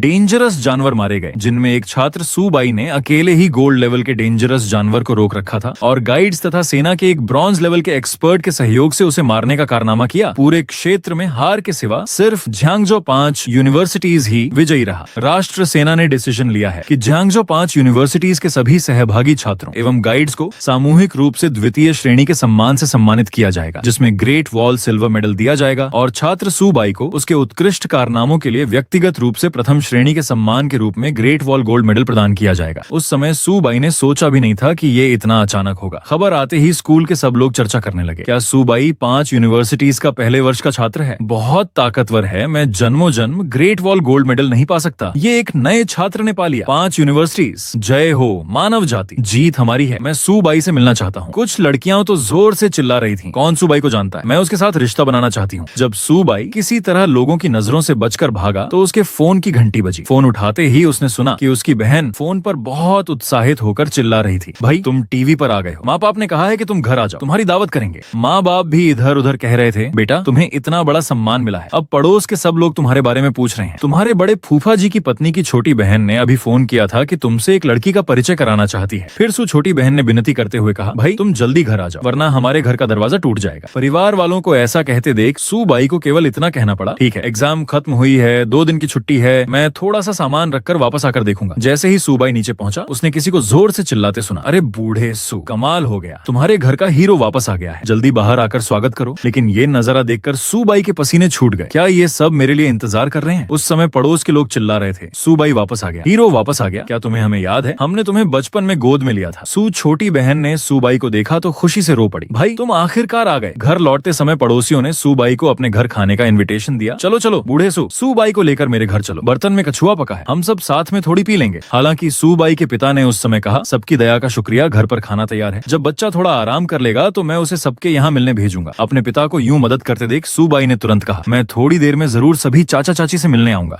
जाते समय झांग आंटी बड़बड़ा रही थी, बूढ़े सू बाई को लेकर थोड़ी देर में आना, मेरी पोती भी शहर में कॉलेज पढ़ती है, उनका परिचय करा देना। घर पहुंचकर सू बाई शिकायत कर रहा था, अगर पहले पता होता कि ऐसा हाल होगा तो मैं अंधेरा होने पर चुपके से वापस आता। लेकिन सू छोटी बहन ने उसे बताया कि इससे कोई फायदा नहीं है, झांग आंटी ने हमारे घर के दरवाजे पर पहले ही सीसीटीवी लगवा रखा है, तुम्हारा इंतजार कर रही हैं कि तुम आओ और अपनी पोती से तुम्हारा परिचय कराएं। अपने प्यारे बेटे को वापस आता देख सू बाई के पिता ने खुद खाना बनाने की ठानी। माँ ने भी सू बाई से कहा, बेटा तुम थोड़ा आराम करो, हम तुम्हारे पिता के साथ खाना बनाते हैं, बेटी तुम भी मदद करो। बैग रखने के बाद सू बाई आखिरकार थोड़ी देर आराम कर पाया, लेकिन उसके बैठते ही पैनल पर सिग्नल मिला, संभावित अनुबंध जीव छोटी बिल्ली, क्या आप उसे पेट बनाना चाहेंगे? सू छोटी बहन ने सू बाई को वहीं सोचते देखा तो उससे पूछा, भाई तुम्हें क्या हुआ? ये सुनकर सू बाई ने उससे पूछा, छोटी बहन क्या हमारे घर में कोई बिल्ली पाली है? तुम कह रहे हो छोटी सफेदी, वो तो वहाँ कुछ खा रही है। एक सफेद बिल्ली का बच्चा देखकर सू बाई ने शिकायत की, क्या कोई ऊंची नस्ल का पेट जानवर नहीं पाल सकते? लेकिन सू छोटी बहन ने कहा, छोटी सफेदी कहाँ कम ऊंची नस्ल है, इतनी प्यारी है, छोटा 8 तो तुम ले गए, ठीक कुछ दिन पहले मुझे सड़क पर छोटी सफेदी मिली तो मैं उसे घर ले आई। अपनी छोटी बहन को इतना पसंद करते देख सू बाई ने भी इस बार उसे छोड़ने का विचार किया, लेकिन अगले ही पल सिस्टम ने फिर से सिग्नल भेजा, पेट जीव छोटी बिल्ली, लेवल सामान्य शुरुआती, इसमें एक निश्चित मात्रा में व्हाइट टाइगर दैवीय ब्लड है जो अनलिमिटेड रूप से बढ़ सकता है, अंततः यह डिवाइन जानवर बनेगा। पैनल पर लिखा डिस्क्रिप्शन देखकर सू बाई तुरंत चिल्लाया, क्या कहीं इस स्ट्रे बिल्ली में सच में व्हाइट टाइगर का ब्लड तो नहीं है? उस समय छोटी सफेदी बड़ी उम्मीद से सू बाई की तरफ देख रही थी। ये हाल देखकर उसने सोचा, पहले इसे पेट बना ही लेता हूँ। फिर सू बाई मुस्कुराते हुए सू छोटी बहन के पास आए, छोटा 8 तुम ले ही गए, तुम मेरी छोटी सफेदी को भी ले जाने की हिम्मत मत करना। फिर सू बाई ने कहा, क्या तुम्हें लैपटॉप नहीं चाहिए था? जब सू छोटी बहन फिर भी मानने को तैयार नहीं हुई तो उसने पूछा, क्या तुम्हें वो स्कर्ट भी पसंद आई थी? देखते ही देखते 2 दिन बीत गए और सू बाई स्कूल वापस आ गया। रास्ते में साथी छात्रों ने पहचान लिया, क्या वो सू बाई नहीं है? उसके बैग में बिल्ली कैसे है? क्या वह बिल्ली प्रेमी है? उस समय छोटा 8 छोटी सफेदी से कह रहा था, यही है हमारे बॉस का स्कूल, आगे इनकी रक्षा करना। जैसे ही सू बाई स्कूल में घुसा कई छात्र किनारे चर्चा करने लगे, यही है वो सू बाई जिसे गोल्ड मेडल मिला है, लगता है दिखने में कुछ खास नहीं है, फिर भी इतनी सारी लड़कियां उससे मिलने उसके हॉस्टल तक दौड़ी जा रही हैं। सू बाई ने मन ही मन सोचा, लगता है आगे से मुंह पर मास्क लगाकर चलना पड़ेगा। लेकिन ठीक उसी समय स्कूल के लाउडस्पीकर से आवाज आई, छात्र सू बाई कृपया आकर कृपया एक बार प्रिंसिपल के ऑफिस में आए। छात्र सू बाई कृपया आकर कृपया एक बार प्रिंसिपल के ऑफिस में आए। लाउडस्पीकर से ये खबर सुनकर सू बाई हैरान था कि प्रिंसिपल मुझे बुला क्यों रहे? सू बाई प्रिंसिपल के ऑफिस में आ चुका था। अंदर घुसते ही प्रिंसिपल ने सू बाई की तारीफ की, अच्छे बच्चे, तुम मेरे चीनी राष्ट्र के अच्छे बेटे हो। F269 मिलिट्री अड्डे में तुम्हारे असाधारण परफॉर्मेंस को देखते हुए स्कूल प्रशासन तुम्हें रिवॉर्ड करने की तैयारी कर रहा है, तुम क्या चाहते हो? ये सुनकर सू बाई ने पहले स्कूल और प्रिंसिपल का शुक्रिया अदा किया, लेकिन उसके मन में बहुत साफ था कि बहुत पहले सुन रखा था कि हमारे प्रिंसिपल काफी कंजूस हैं, उनसे थोड़ी सी चारा उगलवाना आसान नहीं होगा, मुझे पहले कुछ जोरदार मांग करनी चाहिए, फिर धीरे धीरे बार्गेन करूंगा। फिर उसने कहा, प्रिंसिपल मुझे लगता है कि मैं स्कूल से ज्यादा पैसे खर्च नहीं करवा सकता, बस मुझे 100 गोल्ड लेवल के एनिमल कोर दे दीजिए। सू बाई की मांग सुनकर प्रिंसिपल तुरंत चिल्लाया, क्या 100 गोल्ड के एनिमल कोर? तुम मेरी बूढ़ी हड्डियां तोड़ डालोगे, नहीं तो मैं ये प्रिंसिपल तुम्हें ही दे दूं, बदतमीज लड़के। देखा कि प्रिंसिपल का पारा 7वें आसमान पर है तो सू बाई ना नुकुर करते हुए बोला, तो 100 सिल्वर लेवल के भी चलेंगे। लेकिन प्रिंसिपल ने सीधा सू बाई से कह दिया कि सिल्वर लेवल के भी तुम्हें नहीं मिलेंगे, तुम्हारी इन थोड़ी सी मिलिट्री उपलब्धियों के बदले उसकी कीमत का अंश भी नहीं मिल सकता। हालांकि सू बाई ने कहा, प्रिंसिपल वो गोल्ड मेडल मैं दे सकता हूँ, बदले में मुझे 50 सिल्वर लेवल के एनिमल कोर दे दीजिए। प्रिंसिपल मैंने तो स्कूल के लिए खून बहाया है। सू बाई को भावुक होते देख प्रिंसिपल ने तुरंत गंभीर होकर होकर कहा, छात्र सुबाई, मानव जाति इसलिए मानव जाति है क्योंकि उसके ताकतवर लोग कमजोरों की रक्षा करते हैं। ये ड्यूटी और रिस्पॉन्सिबिलिटी है। तुम्हारा इन छात्रों को बचाना तुम्हारी ताकतवर होने की समझ और ड्यूटी है। क्या तुम जानते हो? देखा कि प्रिंसिपल अब बड़े बड़े प्रिंसिपल्स बताने लगे हैं। सुबाई ने सीधा कहा, प्रिंसिपल हम बेकार की बातें ना करें। 50 सिल्वर लेवल के एनिमल कोर। हालांकि सुबाई की बात प्रिंसिपल ने सुनी ही नहीं होगी। वह लगातार बोलता रहा, बेशक सेना और स्कूल भी तुम्हारी प्रतिभा को दबने नहीं देंगे। इस तरह से मैं डिसीजन लेता हूँ, तुम्हें 10 ब्रॉन्ज लेवल के एनिमल कोर दे दूंगा। ये नंबर सुनकर सुबाई हैरान रह गया। प्रिंसिपल आप क्या कह रहे हैं? सिर्फ 10 ब्रॉन्ज लेवल के? भले ही 20 होते। सुबाई ने सोचा, ये बदतमीज लड़का अभी भी मुझ बूढ़े से बार्गेन करना चाहता है। और सुबाई के मन में सोच रहा था, ये बूढ़ा सच में कितना कंजूस है। रिवॉर्ड की बात तय करने के बाद प्रिंसिपल ने सुबाई से कहा, वैसे तुम्हें रिवॉर्ड देने के अलावा एक छोटी सी बात और बतानी है। स्कूल ने तुम्हें इस साल के 100 यूनिवर्सिटीज के लीग कंपटीशन में पहले साल के रिप्रेजेंटेटिव के रूप में चुना है। क्या 100 यूनिवर्सिटीज की लीग कंपटीशन? तो रिवॉर्ड देना बहाना था, असल में ये फंसाने की बात थी। प्रिंसिपल ये तो तुम ठीक नहीं कर रहे हो। ये सुनकर प्रिंसिपल ने घूमकर बेहद गंभीर चेहरा बना लिया और कहा, ये कैसी बात कर रहे हो? जिंगझौ 5 यूनिवर्सिटीज का एक मेंबर होने के नाते अपनी यूनिवर्सिटी के लिए सम्मान लाना तुम्हारा ड्यूटी है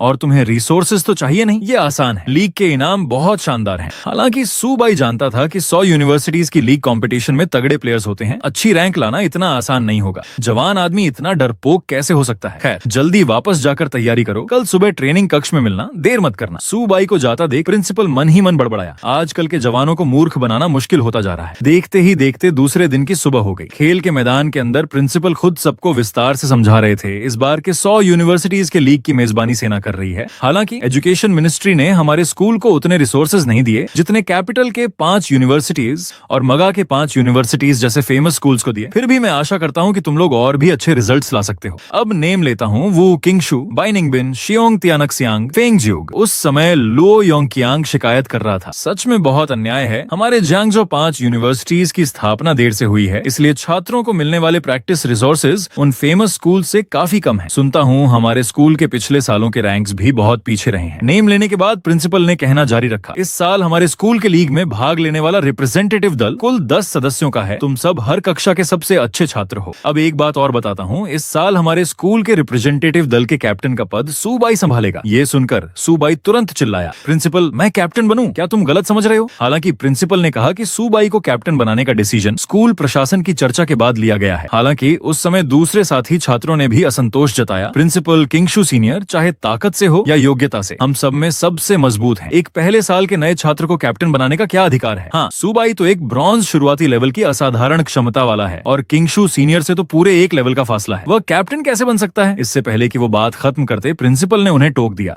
पिछले 2 दिनों के न्यूज़पेपर तुम सबने देखे। सुबाई में गोल्ड लेवल के डेंजरस जानवर को मारने की ताकत है। तुम में से जो कोई भी कैप्टन बनना चाहता है, उसमें हिम्मत हो तो जाकर एक गोल्ड लेवल का डेंजरस जानवर मार लाओ। मैं तुरंत डिसीजन बदल दूंगा। ये सुनकर बाई निंगबिन ने ताना मारते हुए कहा, किसे पता है उसने गोल्ड लेवल का डेंजरस जानवर कैसे मारा? हो सकता है महज संयोग रहा हो। यहाँ तक कि दूसरे साथी छात्रों ने भी सुबाई को चैलेंज करने की बात कही। ये हाल देखकर सुबाई ने जल्दी से समझाया, साथी छात्रों कैप्टन बनने की इस बात से मैं सच में बिल्कुल अनजान था। और मन ही मन उसने सोचा, ये बूढ़ा कितना बदमाश है, ये तो मुझे सबका निशाना बना रहा है। लेकिन जैसे ही सबके बीच हंगामा मच गया, प्रिंसिपल बिना परवाह किए वहाँ से चल दिया। जाते हुए बोला, कोई दूसरा काम नहीं है तो सब अपनी अपनी तैयारी करने जाओ। लीग को अभी 20 दिन से भी कम समय बचा है। मैं लीग में तुम सबके परफॉर्मेंस की प्रतीक्षा करूंगा। ये बूढ़ा तो भाग गया। सुबाई भी चुपके से निकल गया। सब सीनियर्स, मुझे हॉस्टल में अभी कुछ काम है। सुबाई को भागते देख कुछ लोगों ने गालियां देनी शुरू कर दी। ये कितना कायर है, मुझे विश्वास नहीं होता कि इसने गोल्ड लेवल के डेंजरस जानवर को मारा। लीग के मैदान में मैं इसका मुंह काला कर दूंगा। वहां से निकलकर सुबाई वापस हॉस्टल आ गया। छोटा 8, तुम्हारे लिए 15 ब्रॉन्ज लेवल के एनिमल कोर लाया हूँ, लेकिन रुको, तुम्हारा लेवल अभी बहुत नीचे है। पहले ये ब्लड एनर्जी पाउडर खाओ। देखा कि छोटे 8 का खाना खत्म होने को है। सुबाई सच में रोने लगा। तुम एक बार में ही 10 लाख खा जाते हो, बता दो और कितना खाना पड़ेगा तुम्हें कि विकसित हो जाओ? ये आखिरी कुछ कोर है, अगर इन्हें खाकर भी विकसित नहीं हुए तो बाप सब कुछ छोटी सफेदी को खिला दूंगा। लेकिन जैसे ही छोटे 8 ने आखिरी कोर खाए, अचानक उसके शरीर पर गोल्डन रोशनी चमकने लगी। अगले ही पल वो गोल्डन रोशनी उसके शरीर से बाहर फूट पड़ी। छोटे 8 के विकसित होने से पूरी हॉस्टल की इमारत में गड़गड़ाहट की आवाजें होने लगी। दूसरे साथी छात्र चिल्ला रहे थे, क्या हुआ, कहीं अर्थक्वेक तो नहीं आ रहा? फिर पैनल पर सिग्नल मिला, बधाई हो होस्ट, आभासी कछुआ अपग्रेड होकर ब्रॉन्ज मध्य लेवल पर पहुंच गया है। होस्ट का लेवल बढ़ गया है। सामने का पैनल देखकर सुबाई जोर से हंसा।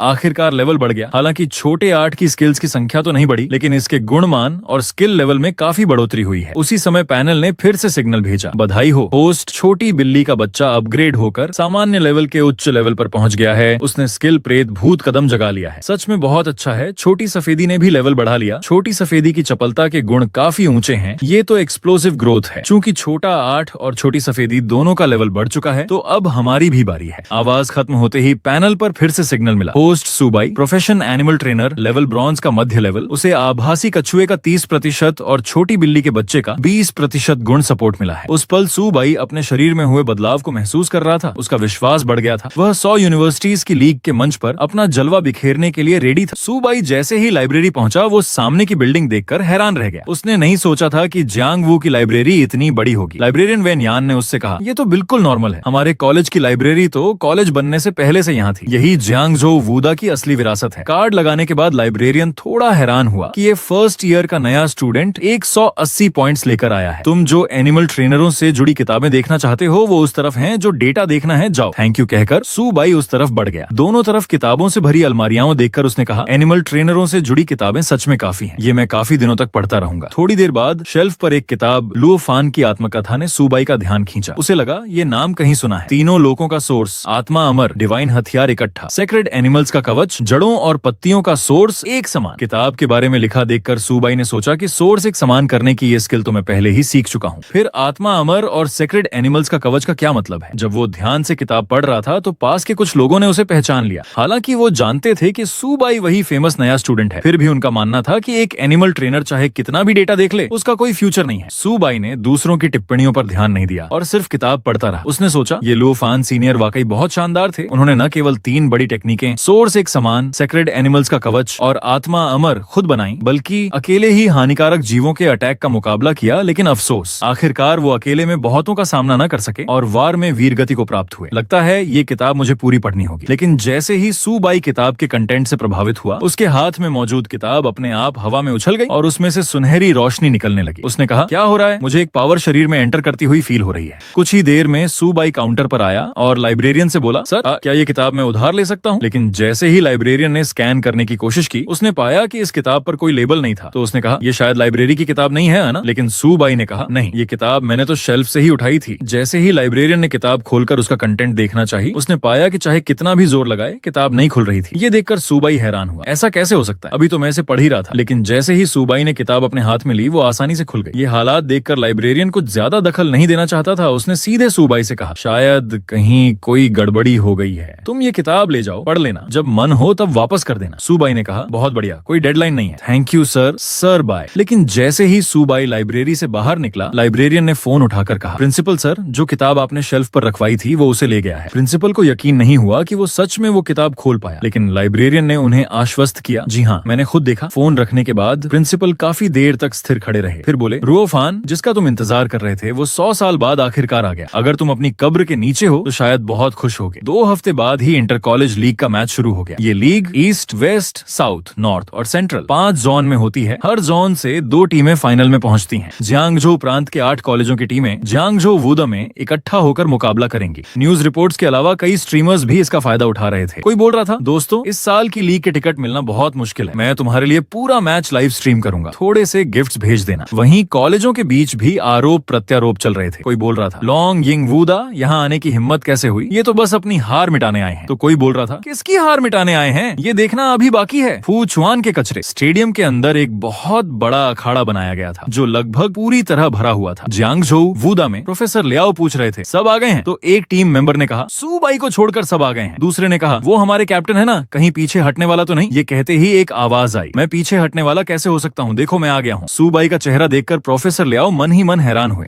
कुछ दिनों में ही सुबाई की पावर काफी बढ़ गई लगती है। उन्होंने कहा, तुम आ गए तो अच्छा है, मैच शुरू होने वाला है, हमें पहले मैच की स्ट्रेटेजी बनानी है। ये सुनकर सुबाई ने प्रोफेसर लियाओ से कहा, सर चिंता मत करो, मेरे दिमाग में प्लान है। तभी पास के मुख्य मंच पर प्रतियोगिता से पहले स्पीच शुरू हो गया। लेडीज एंड जेंटलमैन, सभी टीचर्स और स्टूडेंट्स प्लीज शांत रहें। 1 महीने पहले तरह तरह के हानिकारक राक्षसों ने बड़ी संख्या में सेना भेजकर सेना की फ्रंट लाइन पर स्ट्रेटेजी को रोक दिया था। फिर छोटी टुकड़ियों ने फ्रंट लाइन को चकमा देकर कई प्रांतों के पिछले सैन्य बेस पर अटैक कर दिया। जिन कॉलेजों के स्टूडेंट्स पर अटैक हुआ, उनमें से लगभग सभी मारे गए। साथियों, ये बदला हम लेंगे या नहीं? ये सुनते ही पूरे स्टेडियम से आवाज आई, बदला चाहिए, हम बदला लेंगे। सब हानिकारक राक्षसों को मार डालो, ह्यूमंस की जीत होगी। हम इंसानों में ये जज्बा है, तभी हम हर चीज से बदला ले सकते हैं, और यही आज की लीग का असली मकसद है। फिर उसने कहा, अब मैं घोषणा करता हूँ कि जियांगजो प्रांत की लीग ऑफिशियली शुरू होती है। ये मुकाबला टीमों के बीच होगा। हर टीम एक बार में 5 से ज्यादा मेंबर नहीं उतार सकती। हारने वाला अखाड़े से उतर जाएगा, जीतने वाला आगे चुनौती स्वीकार कर सकता है। जिस टीम के मेंबर आखिर में बचे वो टीम जीतेगी। अब रैंडम मैच के लिए लॉटरी निकाली जाती है। पहले रोंग यिंग वूदा और शिन मिंग वूदा के प्लेयर्स उतरेंगे। तभी जियांगझोउ वूदा के प्लेयर्स ने स्क्रीन पर देखा कि उनका मुकाबला किंग युन वूदा से हो रहा है। जब दूसरी टीमें मैच शुरू करने ही वाली थीं, तभी प्रिंसिपल साहब वहां आए और बोले, सुबाई पहले मैच के लिए प्लेयर्स की लिस्ट क्या है? सुबाई ने सीधे कहा,